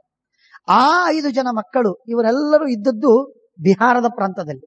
ಬಲಿ ಆ ಪ್ರಾಂತದಲ್ಲಿರ್ತಕ್ಕಂತಹ ರಾಜ 5 ಜನ ಮಕ್ಕಳನ್ನ ಪಡೆದಾಗ ಅವರಿಗೆ ಒಂದೊಂದು ಭಾಗವನ್ನು ಕೊಟ್ಟು ಬಿಡ್ತಾರೆ. ಜಗಳವಾಗಿ ಶಾಪವಾಗ್ತದೆ ಅವರಿಗೆ. ಇವರೆಲ್ಲರೂ ಭ್ರಷ್ಟರಾಗಲಿ ಅಂತ ಶಾಪವಾಗ್ತದೆ. ಇವರು ಭ್ರಷ್ಟರಾಗಲಿ ಇಷ್ಟೇ ಅಲ್ಲ, ಇವರು ಯಾವ ದೇಶವನ್ನು ಆಳ್ತಾರೋ ಆ ದೇಶವು ಭ್ರಷ್ಟವಾಗಲಿ ಅಂತ ಹೇಳಿ ಶಾಪವಾಗ್ತದೆ. ಶಾಪವಾದದ್ದರಿಂದ ಒಂದು ಅಂಗ ಅಂತಂದ್ರೆ ಬೆಂಗಾಲ್, ವಂಗ ಅಂದ್ರೆ ಪಶ್ಚಿಮದ ಬೆಂಗಾಲ್, ವೆಸ್ಟ್ ಬೆಂಗಾಲ್. ಆಮೇಲೆ ಪುಂಡ್ರ ಅಂದ್ರೆ ಕಟಕ್ಕಿನಿಂದ ಮುಂದಿನ ಭಾಗ, ಕೆಳಗಿನ ಭಾಗ. ಆಮೇಲೆ ಸುಮ್ಮ ಅಂತಂದ್ರೆ ವೆಸ್ಟ್ ಬೆಂಗಾಲದ ಒಂದು ಭಾಗ, ಸಮುದ್ರದ ಹತ್ತಿರದ ಇರತಕ್ಕಂತಹ ಮತ್ತೊಂದು ಭಾಗ. ಹೀಗೆ 5 ಭಾಗಗಳನ್ನ ಮಾಡಿಕೊಟ್ಟು ಇದಕ್ಕೆ ಕೀಕಟ ಅಂತ ಹೆಸರು. ಈ ದೇಶಕ್ಕೆ ಹೋಗತಕ್ಕದ್ದಲ್ಲ, ಶಾಪವಾಗಿದೆ. ಆ ದೇಶ ಸರ್ವಥಾ ನಿಷಿದ್ಧ, ಅಲ್ಲಿ ಹೋಗ್ಲಿಕ್ಕಿಲ್ಲ. ಯಾರು ಈ ಕೀಕಟ ದೇಶಗಳಿಗೆ ಹೋಗ್ತಾರೋ ಆ ದೇಶಕ್ಕೆ ಹೋದವರಿಗೆ ಮತ್ತೆ ತಿರುಗಿ ಬಂದ್ರೆ ಅವರ ಪುನಃ ಸಂಸ್ಕಾರ ಮರಹತಿ, ಮತ್ತೊಮ್ಮೆ ಅವನಿಗೆ ಉಪನಯನ ಮಾಡಬೇಕು, ಮತ್ತೊಮ್ಮೆ ಅವನಿಗೆ ಸಂಸ್ಕಾರವಾಗಬೇಕು. ಹೀಗೆ ಈ ಅಂಗ, ವಂಗ, ಪುಂಡ್ರ, ಕಲಿಂಗ ಮತ್ತು ಸುಂಹ ಎಂಬಂತಹ 5 ದೇಶಗಳು ಕೀಕಟ ದೇಶಗಳು. ಹಾಗಾಗಿ ಬಿಹಾರ ಪ್ರಾಂತಕ್ಕೆ ಹೋಗುವುದಿಲ್ಲ, ಕಲ್ಕತ್ತಾಕ್ಕೆ ಹೋಗುವುದಿಲ್ಲ ಪದ್ಧತಿ. ಹೋಗುವುದಾದರೆ ಕೇವಲ ಗಯಾ, ಅದು ಕೇವಲ ವಿಷ್ಣುವಿನ ಪಾದವಿದೆ ಅಂತ ಅನ್ನುವ ತೀರ್ಥದ ಉದ್ದೇಶದಿಂದ, ಕ್ಷೇತ್ರದ ಉದ್ದೇಶದಿಂದಲೇ ಹೋಗಬೇಕು, ಬೇರೆ ಕಾರಣಕ್ಕೆ ಹೋಗುವುದಕ್ಕಿಲ್ಲ. ಹೀಗೆ ವ್ಯವಸ್ಥೆ, ಶಾಸ್ತ್ರ ಇದು ಬಹಳ ನಿಷ್ಠುರವಾದ ಶಾಸ್ತ್ರವಿದೆ, ಇರಲಿ. ಹಾಗಾಗಿ ಈ ವಿಧವಾದಂತಹ ಶಾಸ್ತ್ರವನ್ನ ಅನುಲಕ್ಷಿಸಿ ಅಂಗವಂಗಾದಿ 5 ದೇಶಗಳನ್ನ ನಿಷಿದ್ಧವನ್ನಾಗಿ ಮಾಡಿ ಈ ದೀರ್ಘತಮನ ಮಕ್ಕಳವರ 5 ಜನ ಹೀಗಾಗಿದೆ. ಹೇಳುವ ತಾತ್ಪರ್ಯ ಅಂದ್ರೆ ಈ ರೀತಿಯಾಗಿ ಬ್ರಾಹ್ಮಣರಿಂದ, ಉತ್ತಮ ಬ್ರಾಹ್ಮಣರಿಂದ, ತಪಸ್ವಿಗಳಿಂದ ನಿಯೋಗ ಪದ್ಧತಿಯಿಂದ ಮಕ್ಕಳನ್ನ ಪಡೆದಂತಹ ಇತಿಹಾಸ, ದೃಷ್ಟಾಂತ, ಕಥೆಗಳನ್ನ ಹಿಂದೆ ಕೇಳಿದ್ದೇವೆ ನಾವು. ಆದ್ದರಿಂದ ಈಗಲೂ ಉತ್ತಮರಾದಂತಹ ಬ್ರಾಹ್ಮಣರಿಂದ ಮಕ್ಕಳನ್ನ ಪಡಿಬಹುದಲ್ಲ. ಯಾಕೆ ನನಗೆ ನೀನು ಒತ್ತಾಯ ಪಡಿಸ್ತಿ ಅಂತ ಭೀಷ್ಮ ಹೇಳಿದರು. ಬ್ರಾಹ್ಮಣೋ ಗುಣವಾನ್ ಕಶ್ಚಿತ್ ಧನೇನ ಉಪನಿಮಂತ್ರತ. ಅವನು ನೋಡಿ, ಆ ಬ್ರಾಹ್ಮಣ ತಾನು ತನ್ನ ಧರ್ಮವನ್ನ, ಇದರಿಂದ ಒಂದು ಸ್ವಲ್ಪ ಧರ್ಮದಲ್ಲಿ ಚ್ಯುತಿ ಬಂದೀತು ಅನ್ನುವ ಶಂಕೆ ಇದ್ದದ್ದಕ್ಕಾಗಿ ಅವನಿಗೆ ಹಣ ಕೊಟ್ಟು ಅವನನ್ನು ಕರಿಬೇಕು. ಹಣ ಕೊಟ್ಟು ಕರಿಬೇಕು. ಇದೆಲ್ಲ ಏನ್ ಅಂಶಗಳಿವೆ ಇದನ್ನ ಗಮನಿಸ್ಬೇಕು ನಾವು. ನಿಯೋಗ ಅಂತ ಅನ್ನೋದು ಎಂಥ ಶುದ್ಧವಾದ ಕ್ರಮವಿತ್ತು ಅನ್ನುವುದನ್ನು ನಾವು ತಿಳಿಬೇಕು. ಆ ರೀತಿಯಾಗಿ ಬ್ರಾಹ್ಮಣೋ ಗುಣವಾನ್ ಕಶ್ಚಿತ್ ಧನೇನ ಉಪನಿಮಂತ್ರತಾಂ ಅಂತಂದಾಗ ಆಗ ಸತ್ಯವತಿ ಅರ್ಥಾತ್ ಕಾಲಿ ಅವಳು ಬಾಯಿ ಬಿಡ್ತಾಳೆ. ಶಂತನುವಿನ ಹೆಂಡತಿ, ಭೀಷ್ಮನ ಮಲತಾಯಿ ಬಾಯಿ ಬಿಡ್ತಾಳೆ. ನಾನು ಹಿಂದೆ ವಸುವಿನ ಮಗಳು, ನಾನು ವಸುರಾಜನ ಮಗಳು. ವಸುವಿನ ಮಗಳು ಮೀನಿನಲ್ಲಿ ಹುಟ್ಟಿದವಳು. ಮೀನಿನ ವಾಸನೆ ಇತ್ತು ನನಗೆ. ನಮ್ಮ ತಂದೆ ದಾಶ ಮೀನು ಹೊಟ್ಟೆ ಕೊಯ್ದಾಗ ನಾನು ಕಂಡೆ. ನನ್ನನ್ನ ಬೆಳೆಸಿದ, ಅಕ್ಕರೆಯಿಂದ ಬೆಳೆಸಿದ. ಅವನು ಸಾಕಿ ಸಲಹಿ ನನ್ನನ್ನು ಇಷ್ಟು ಕೃಪೆ ಮಾಡಿದಾನೆಲ್ಲ ಅಂತನ್ನುವುದಕ್ಕಾಗಿ ಅವನಿಗೆ ಉಪಕಾರವಾಗಲಿ, ನನ್ನಿಂದ ಆಗಲಿ ಅಂತ ಹೇಳಿ, ಹೆತ್ತ ಮಕ್ಕಳು ಈ ರೀತಿಯಾಗಿ ತಂದೆಗೆ ಉಪಕಾರವಾಗಬೇಕು ಅಂತ ಅಪೇಕ್ಷೆ ಪಡುವುದಿಲ್ಲ. ಆದರೆ ಸಾಕು ಮಕ್ಕಳು ತಮ್ಮ ತಂದೆಗೆ ಉಪಕಾರವಾಗಬೇಕು ಅಂತ ಅಪೇಕ್ಷೆ ಪಟ್ಟು ನಾನು ಅವನ ವ್ಯಾಪಾರದಲ್ಲಿ, ಅವನ ವ್ಯವಹಾರ, ಅವನ ಉದ್ಯೋಗ ದೋಣಿ ನಡೆಸುವುದು, ಮೀನು ಹಿಡಿಯುವುದು. ಆ ದೋಣಿ ನಡೆಸುವ ಕೆಲಸದಲ್ಲಿ ಆ ತರಿಯಲ್ಲಿ ದೋಣಿಯನ್ನು ನಡೆಸುವುದಕ್ಕೆ ನಾನು ಅಂಬಿಗಳಾಗಿ ನಾನು ನಿಂತುಕೊಂಡೆ. ಒಂದ್ಸಲ ಪರಾಶರರು ಬರ್ತಾರೆ. ಪರಾಶರರು ಬಂದು ನನ್ನ ರೂಪವನ್ನು ನೋಡಿ ಮೋಹಿಸ್ತಾರೆ. ನೀನು ಯಾರು ಅಂತ ಕೇಳ್ತಾರೆ. ನಾನು ದಾಸನ ಮಗಳು ಅಂತ ಹೇಳ್ತೇನೆ. ನನಗೆ ಗೊತ್ತಿಲ್ಲ. ನಾನು ದಾಸರಾಜನ ಮಗಳು ಅಂತ ಹೇಳಿದರೆ ಅವರು ದಿವ್ಯ ದೃಷ್ಟಿಯಿಂದ ನೋಡಿ ನನ್ನ ವಾಸ್ತವ ಇತಿಹಾಸವನ್ನು ನನಗೆ ತಿಳಿಸ್ತಾರೆ. ನೀನ್ ಯಾರು ಗೊತ್ತೇನೋ? ನೀನು ಈ ದಾಸರಾಜನ ಮಗಳಲ್ಲ, ನೀನು ಉತ್ತಮಳಾಗಿರತಕ್ಕಂತಹ ವಸುವಿನ ಮಗಳು, ನೀನು ರಾಜನ ಮಗಳು ನೀನು ಅಂತ ಹೇಳಿ, ಅವಳ ಉತ್ತಮ ಕುಲೀನಳಾದವಳು ನೀನು ಅಂತ ಹೇಳಿ ತಿಳಿಸ್ತಾಳೆ. ತಿಳಿಸಿ ಆಗ ಅಲ್ಲಿ ಹುಟ್ಟಿದವರೇ ವೇದವ್ಯಾಸದೇವರು. ಆ ವೇದವ್ಯಾಸದೇವರು ನನ್ನ ಮಗ. ವೇದವ್ಯಾಸದೇವರು ನನ್ನ ಮಗ. ಯಮುನೆಯ ಮಧ್ಯದಲ್ಲಿ ದ್ವೀಪದಲ್ಲೇ ಹುಟ್ಟಿದ. ಸದ್ಯೋಗರ್ಭ, ಬಹಳ ಮಹತ್ವದ್ದು. ಸದ್ಯೋತ್ಪನ್ನ ಸತು ಮಹಾನ್ ಸಹ ಪಿತ್ರ ತಥೋಗತಃ. ಹುಟ್ಟಿದ 2ನೇ ಕ್ಷಣಕ್ಕೆ ತನ್ನ ತಂದೆಯ ಜೊತೆಗೆ, ಪರಾಶರರ ಜೊತೆಗೆ ಹೊರಟೇ ಹೋಗಿಬಿಟ್ಟ. ಹೋಗುವಾಗ ಒಂದು ಮಾತನ್ನು ಹೇಳಿದ. ಅಮ್ಮ, ನಾನು ನಮ್ಮ ತಂದೆ ಜೊತೆಗೆ ಹೋಗ್ತೇನೆ, ಮೇರು ಪರ್ವತಕ್ಕೆ ಹೋಗ್ತೀನಿ, ಗಂಧಮಾದನ ಅಲ್ಲಿರ್ತೇನೆ. ನಾನು ಯಾವಾಗ ನಿನಗೇನೇ ಸಮಸ್ಯೆ ಬಂದ್ರೆ, ಏನೇ ಒಂದು ಕೆಲಸವಾಗಬೇಕಾದ್ರೆ ನನ್ನನ್ನು ಸ್ಮರಿಸು, ನಾನು ಬಂದ್ಬಿಡ್ತೇನೆ, ನಿನ್ ಕೆಲಸ ಮಾಡ್ತೀನಿ ಅಂತ ನನಗೆ ನನ್ನ ಮಗ ವೇದವ್ಯಾಸ ಹೇಳಿದ್ದಾರೆ. ವೇದಗಳ ವಿಭಾಗವನ್ನು ಮಾಡಿ ಅದ್ಭುತವಾದ ಗ್ರಂಥಗಳನ್ನು ಬರೆದ ಮಹಾನುಭಾವ ಸಾಕ್ಷಾತ್ ಭಗವಂತ ವಿಷ್ಣು. ಆದ್ದರಿಂದ ಅವನಲ್ಲಿ ಏನು ದೋಷವಿಲ್ಲ. ಕಪ್ಪು ಬಣ್ಣ, ಏನ್ ಕಾಂತಿ, ಏನ್ ತೇಜಸ್ಸು, ಅದ್ಭುತ. ಆದ್ದರಿಂದ ಅಂಥ ಕನ್ಯಾಪುತ್ರನಾಗಿರುವ, ಇಲ್ಲಿ ವಿದ್ಯಾರ್ಥಿಗಳೆಲ್ಲ ಗಮನಿಸಬೇಕು. ಪುನಃ ಈ ಸಂದರ್ಭದಲ್ಲಿ ವಿವಾಹವಾದದ್ದು ಪರಾಶರರಿಗೂ ಹಾಗೂ ಸತ್ಯವತಿಗೂ ವಿವಾಹವಾದ ಮಾತೇ ಇಲ್ಲಿ ಬರುವುದಿಲ್ಲ. ವಿವಾಹವಾದ ಮಾತು ಬರುವುದಿಲ್ಲ. ಇಷ್ಟೇ ಅಲ್ಲ, ವಿವಾಹವಾಗದೇ ಇದ್ದಂತಹ ಕಥೆಗಳೆಲ್ಲ ಬರ್ತದೆ. ಬಹಳ ವಿಚಿತ್ರವಾದದ್ದು. ಆದ್ದರಿಂದ ಇದು ಒಂದು ಸ್ವಲ್ಪ ವಿಶೇಷ ಗಮನಾರ್ಹವಾಗಿರುವಂತಹದ್ದು. ಕೆಲವರು ಹೇಳ್ತಾರೆ ಪರಾಶರ ಸತ್ಯವತಿಯರಿಗೆ ವಿವಾಹವಾಗಿದೆ ಅಂತ ಹೇಳ್ತಾರೆ. ಆದರೆ ಮಹಾಭಾರತದ ಅನೇಕ ಕಡೆಗೆ ನೋಡಿದರೆ ವಿವಾಹವಾದದ್ದಿಲ್ಲ, ವಿವಾಹವಾಗಿಲ್ಲ ಎನ್ನುವುದೇ ಸತ್ಯ. ಆದ್ದರಿಂದಲೇ ಶ್ರೀಮದಾಚಾರ್ಯರು ಕೂಡ ಪರಾಶರ ಸತ್ಯವತಿಯರ ವಿವಾಹವನ್ನ ಹೇಳಲಿಲ್ಲ. ವಿವಾಹವಾಗದೆ ಹುಟ್ಟಿದಂತಹ, ಕನ್ಯಾವಸ್ಥೆಯಲ್ಲಿ ಹುಟ್ಟಿದಂತಹ, ಕರ್ಣ ಹೇಗೆ ಕನ್ಯಾವಸ್ಥೆಯಲ್ಲಿ ಹುಟ್ಟಿದ್ದೋ ಅದೇ ರೀತಿಯಾಗಿ ಕನ್ಯಾವಸ್ಥೆಯಲ್ಲಿ ಹುಟ್ಟಿದಂತಹ ಮಗ ವೇದವ್ಯಾಸರು. ಆ ವೇದವ್ಯಾಸ ದೇವರು ಅಲ್ಲಿ ಹುಟ್ಟಿದ್ದಾರೆ. ಯದಿ ಭೀಷ್ಮತ್ವಮಿಚ್ಛಸಿ, ಅವರು ಆಗಿಂದಾಗ ಹುಟ್ಟಿದಂತಹ ಮಹಾನುಭಾವ, ಭಾರಿ ತಪಸ್ವಿ. ಆ ವೇದವ್ಯಾಸ ದೇವರನ್ನ ನಾನು ಸ್ಮರಣೆ ಮಾಡ್ತೇನೆ, ನೀನು ಒಪ್ಪಿದರೆ ಅಂತ ಭೀಷ್ಮರಿಗೆ ಸತ್ಯವತಿ ಹೇಳಿದರೆ, ಭೀಷ್ಮಾಚಾರ್ಯ ಹೇಳ್ತಾರೆ ಅವಶ್ಯವಾಗಲಿ ವೇದವ್ಯಾಸ ದೇವರು ಬರಲಿ, ಸಂತಾನವನ್ನು ಕೊಡಲಿ, ಯಾವ ಅಭ್ಯಂತರವಿಲ್ಲ. ಅದರಿಂದ ನಮ್ಮ ಒಂದೇ ರಕ್ತ ನಮ್ಮಲ್ಲಿ ಬಂದಂತೆ ಆಗ್ತದೆ, ಅವಶ್ಯವಾಗಲಿ ಅಂತಂದಾಗ ಕರೀತಾರೆ. ವೇದವ್ಯಾಸ ದೇವರು ಬರ್ತಾರೆ. ದೇಶಕಾಲೌಚ ಜಾನಾಸಿ ಕ್ರಿಯತಾಂ ಅರ್ಥಸಿದ್ಧಯೇ ಧರ್ಮಂ ಅರ್ಥಂಚ ಕಾಮಂಚ ತ್ರೀನೇತಾನ್ ಯೋನು ಪಶ್ಯತಿ ಅರ್ಥಮರ್ಥಾನುಬಂಧಂಚ ಧರ್ಮಂ ಧರ್ಮಾನುಬಂಧನಂ ಕಾಮಂ ಕಾಮಾನುಬಂಧಂಚ ವಿಪರೀತಾನ್ ಪೃಥಕ್ ಪೃಥಕ್. ಸುಂದರವಾದ ಮಾತನ್ನ ನಮಗೆ ಹೇಳ್ತಾ ಇದ್ದಾರೆ ಭೀಷ್ಮರು. ಯಾವುದೇ ಒಂದು ಧರ್ಮವನ್ನು ಮಾಡಬೇಕಾದ್ರೆ ಆ ಧರ್ಮವನ್ನು ಬೆಳೆಸುವಂತಹ ಧರ್ಮವಾಗಿರಬೇಕು. ಯಾವುದೇ ಒಂದು ಅರ್ಥ, ಹಣ ಗಳಿಸುವುದು, ಹಣ ಗಳಿಸಬೇಕಾದ್ರೆ ಹಣ ಗಳಿಸಿದ್ದು ಇದು ಇನ್ನೊಮ್ಮೆ ಹಣ ಗಳಿಸಲಿಕ್ಕೆ ಆಗದೇ ಇದ್ದಂತೆ ಆಗಬಾರದು, ಮತ್ತೆ ಹೆಚ್ಚು ಹಣ ಗಳಿಸುವುದಕ್ಕೆ ಅನುಕೂಲವಾಗಿರಬೇಕು. ಅರ್ಥಮರ್ಥಾನುಬಂಧನಂ. ಕಾಮಂ ಕಾಮಾನುಬಂಧಂಚ. ಒಂದು ಭೋಗ ಮಾಡಿದೆ, ಆ ಭೋಗ ಮಾಡಿದ್ದು ಇನ್ನೆಂದೆಂದಿಗೂ ಭೋಗ ಮಾಡ್ಲಿಕ್ಕಾಗದೆ ಇದ್ದಂತೆ ನನ್ನನ್ನ ಅದು ಕಟ್ಟಿ ಹಾಕಿಬಿಟ್ರೆ, ರೋಗಗ್ರಸ್ತನನ್ನ ಮಾಡಿಬಿಟ್ರೆ ಏನಾಗ ಕಾಮದ ಪ್ರಯೋಜನ? ಆದ್ದರಿಂದ ಉಣ್ಣುವುದು, ತಿನ್ನುವುದು, ಭೋಗ, ಆಸಕ್ತಿ ಏನಿದೆಯೇ ಅವುಗಳನ್ನ ಇನ್ನೂ 10 ವರ್ಷ, ಇನ್ನೂ 20, 50 ವರ್ಷಗಳವರೆಗೆ ಸುಖವಾಗಿ ತಾನು ಆನಂದದಿಂದ ಭೋಗ ಮಾಡ್ತಾ ಇರಬಹುದು. ಹೀಗೆ ಮನುಷ್ಯ ಭೋಗವನ್ನು ಮಾಡಬೇಕು. ಒಂದೇ ದಿನಕ್ಕೆ ಅತಿಯಾಗಿ ತಿಂದು ರೋಗಷ್ಠನಾಗಿ ಇಲ್ಲ ಅದಿಲ್ಲ ಇದಿಲ್ಲ ಅಂತ ಹೇಳಿ ತಾನು ರೋಗಗ್ರಸ್ತನಾಗಬಾರದು. ಕಾಮಂ ಕಾಮಾನುಬಂಧಂಚೆ. ಹೀಗೆ ಮನುಷ್ಯ ಧರ್ಮವನ್ನ, ಅರ್ಥವನ್ನ, ಕಾಮವನ್ನ ಮಾಡಬೇಕು. ಬಹಳ ಚಂದವಾದ ಒಂದು ನಿಯಮವನ್ನ ಭೀಷ್ಮರು ಹೇಳ್ತಾ ಇದ್ದಾರೆ. ಬಹಳ ಆನಂದವಾಗಿ. ಧರ್ಮ ಮಾಡಿದ್ದು, ಇವತ್ತು ಧರ್ಮ ಮಾಡಿದ್ದು ಇನ್ನೊಮ್ಮೆ ಎಂದೆಂದಿಗೂ ಧರ್ಮ ಮಾಡ್ಲಿಕ್ಕೆ ಸಾಧ್ಯವಿಲ್ಲ ಅನ್ನುವಂತೆ ಧರ್ಮವನ್ನ ಮಾಡ್ಲಿಕ್ಕೆ ಹೋಗಬಾರದು ಮನುಷ್ಯ. ಸಮಾಜದಲ್ಲಿ ನಾವು ಧರ್ಮವನ್ನು ಮಾಡಬೇಕಾಗಿದೆ. ಸುತ್ತಮುತ್ತಲಿನ ಜನರಿಗೆ, ತಮ್ಮ ಪರಿವಾರದವರಿಗೆ, ಎಲ್ಲರಿಗೆ ಪೀಡಾಕಾರಕನಾಗಿ ಧರ್ಮವನ್ನು ಮಾಡಿದ ಅಂದ್ರೆ ಇನ್ನೊಮ್ಮೆ ಅವನ ಹೆಸರೇ ಎತ್ತುವುದಿಲ್ಲ, ಧರ್ಮವನ್ನು ಮಾಡು ಅಂತ ಹೇಳುವುದಿಲ್ಲ. ಅವನು ಮಾಡ್ಲಿಕ್ಕೆ ಬಂದ್ರೆ ಅವನನ್ನ ದೂರ ಸರಿಸ್ತಾನೆ. ಯಾಕೆ?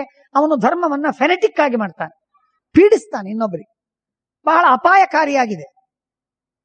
ಆದ್ದರಿಂದ ಅಂಥ ಧರ್ಮ ಎಂದೆಂದಿಗೂ ಶ್ಲಾಘನೀಯವಾಗುವುದಿಲ್ಲ. ಧರ್ಮ ಅಪೇಕ್ಷಣೀಯವಾಗಬೇಕು. Let it be in a smaller dose. ಆದರೆ ಅದು ಅಪೇಕ್ಷಣೀಯವಾಗಿ ಬರಬೇಕು.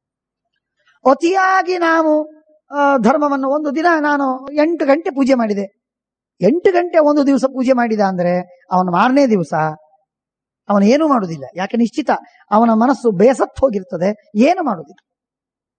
ಇದೆಲ್ಲ ನಾವು ಅರ್ಥ ಮಾಡ್ಕೋಬೇಕು. ಇದರರ್ಥ ಹಾಗಾದರೆ ಆಚಾರ್ಯರು ಹೇಳಿದ್ದಾರೆ, ಭೀಷ್ಮರು ಹೇಳಿದ್ದಾರೆ, ಧರ್ಮ ಅನುಕೂಲವಾಗಿ ಅಂತ 5 ನಿಮಿಷದಲ್ಲೇ ತಾನು ಒಬ್ಬರಿದ್ರು ಬಹಳ ಸಂಕ್ಷೇಪದಲ್ಲಿ ಆನ್ನಿಕವನ್ನು ಮಾಡ್ತಿದ್ರು. ಅವರು ಸಂಧ್ಯಾವಂದನವನ್ನೇ ಮಾಡ್ತಿರಲಿಲ್ಲ, ಗೋಪೀಚಂದನವನ್ನು ಹಚ್ಕೊಂಡು ಒಂದು 5 ನಿಮಿಷ ಲೋಟ ಇಟ್ಕೊಂಡು ಕೂಡ್ತಿದ್ರು. ಅವರಿಗೆ ಅವರ ಮಡದಿ, ಅವರ ಧರ್ಮಪತ್ನಿ ಹೇಳಿದರು, ಇವತ್ತು ಸಂಕ್ಷೇಪದಲ್ಲಿ ಆನ್ನಿಕವಾಗಲಿ ಅಂತ ಹೇಳಿದ್ರು. ಮಾಡುವುದು ಅವರು 5 ನಿಮಿಷ, ಹೆಂಡತಿ ಹೇಳಿದ್ದು ಸಂಕ್ಷೇಪ ಅಂದ್ರೆ ಎಷ್ಟೊಳಗೆ ಮುಗಿಬೇಕು ನೋಡಿ. ಹೀಗರ್ಥದಲ್ಲಿ ನಾನು ಹೇಳ್ತಾ ಇಲ್ಲ. ಆದರೆ ಧರ್ಮವನ್ನು ಬೆಳೆಸಬೇಕು, ಧರ್ಮವನ್ನು ಕಟ್ಟಿಕೊಂಡು ಬರಬೇಕದು. ಮತ್ತೆ ಒಂದು ಮಾಡಿದ ಧರ್ಮ ಇನ್ನೂ 10 ಧರ್ಮಗಳಿಗೆ ಬೀಜ ಹಾಕಬೇಕು. ಭೀಷ್ಮರ ಮಹಾಭಾರತದ ಈ ಮಾತು ಎಷ್ಟು ಮಹತ್ವದ ಪೂರ್ಣವಾದ ಮಾತು, ಆನಂದವಾಗುವ ಮಾತು. ಪ್ರಾಕ್ಟಿಕಲಿ ಇದು ಬಹಳ ಲಾಭ. ಹಣವೂ ಹಾಗೆ. ಕೋಳಿ ಬಂಗಾರದ ತತ್ತಿಯನ್ನು ಕೊಡ್ತದೆ ಅಂತ ಹೇಳಿ ಕೋಳಿಯನ್ನು ಕತ್ತರಿಸಬಾರದು, ಅದನ್ನು ಮೇಯಿಸಬೇಕು, ಮನೆಯಲ್ಲಿ ಇಟ್ಕೊಂಡು ಸಾಕಬೇಕು. ಬಂಗಾರದ ತತ್ತಿಗಳು ಬರ್ತಾ ಇರುತ್ತದೆ, ಅದನ್ನು ಕತ್ತರಿಸಿ ಬಿಡಬಾರದು. ಹಾಗೆ ಹಣ ಬರುತ್ತದೆ ಅಂತನ್ನುವುದಕ್ಕೆ ನಾವು ಅತಿ ಆಶೆ ಮಾಡಿ ಆಮಿಷತನದಿಂದ ತಾನು ಅತಿಯಾಗಿ ಹಣವನ್ನು ಗಳಿಸುವುದಕ್ಕೆ ಹೋಗಿ ಸಂಪೂರ್ಣ ನಾಶವೇ ಆಗಿ ತನ್ನ ಇನ್ನೇನು ಹಣ ಬರುವುದಕ್ಕೆ ಆಸ್ಪದವೇ ಇಲ್ಲ ಅಂತಾಗಿ ಬಿಟ್ರೆ ಹಾಗಾಗ್ತದೆ. ಒಬ್ಬ ಮನುಷ್ಯ ಒಂದು ಕಡೆಗೆ ಕೆಲಸ ಮಾಡ್ತಿದ್ದ. ಕೆಲಸ ಮಾಡುವಾಗ ಅವನೇನೋ ಒಂದು ಸಣ್ಣ ಹಣದ ಲೋಭಕ್ಕಾಗಿ ಅವನು ಸಿಕ್ಕು ಬಿದ್ದದ್ದು ಅವನನ್ನ ಹೊರಗಾಕಿದ ಮೇಲೆ ಅವನಿಗೇನು ಕೆಲಸವಿಲ್ಲ ಅಂತಾಯ್ತು. ವರ್ಷಗಳವರೆಗೆ ದುಃಖಪಟ್ಟ. ಸಣ್ಣ ಕಾರಣಕ್ಕಾಗಿ ಮನುಷ್ಯ ಸಣ್ಣ ಹಣಕ್ಕಾಗಿ ಏನೋ ಕ್ಷುದ್ರವಾದ ಹಾನಿ ಮಾಡಿಕೊಂಡು ಹೋಗಿಬಿಡ್ತಾನೆ, ಸತ್ತೋಗ್ತಾನೆ. ಮನುಷ್ಯ ಏನ್ ಪ್ರಯೋಜನ ಬಿರುವುದಿಲ್ಲ. ಅರ್ಥಮರ್ಥಾನುಬಂಧಂಚ. ಹಣ ಮತ್ತೆ ಬರಬೇಕು ಅಂತ ಹಣವನ್ನು ಗಳಿಸಬೇಕು. ಹಣ ಬರದೇ ಇದ್ದಂತಹ ಹಣವನ್ನು ಗಳಿಸ್ಲಿಕ್ಕೆ ಹೋಗಬಾರದು. ಅರ್ಥಮರ್ಥಾನುಬಂಧಂಚ, ಇದು ಬಹಳ ಮಹತ್ವ. ಹಾಗೆ ಕಾಮಂ ಕಾಮಾನುಬಂಧಂಚ, ಭೋಗವನ್ನು ಮಾಡಬೇಕು. ಇನ್ನೊಮ್ಮೆಂದೆಂದಿಗೂ ಭೋಗ ಮಾಡ್ಲಿಕ್ಕೆ ಸಾಧ್ಯವಾಗದೇ ಇದ್ದಂತೆ ಹೊಟ್ಟೆ ಕಡಿಸಿಕೊಂಡು ಭೋಗ ಮಾಡಿದ್ರೆ ಏನು ಪ್ರಯೋಜನ ಹೇಳ್ತಾರೆ. ಆದ್ದರಿಂದ ಈ ಮೂರನ್ನು, ಧರ್ಮ ಅರ್ಥ ಕಾಮಗಳನ್ನ ಮತ್ತೆ ಅದು ಮರುಕಳಿಸಿ ಬರಬೇಕು, ಹೆಚ್ಚೆಚ್ಚು ಆಗಬೇಕು, ನಮ್ಮ ಜೀವನ ಸುಗಮವಾಗಬೇಕು, ಆನಂದಮಯವಾಗಬೇಕು ಅಂತಾಗಿದ್ರೆ ಇದೆಲ್ಲ ಮೂರು ಸಮ ಪ್ರಮಾಣದಲ್ಲಿ ಮತ್ತೆ ಅದನ್ನ ಹೆಚ್ಚಿಗೆ ಬರುವಂತೆ ನಮಗಾಗಬೇಕು.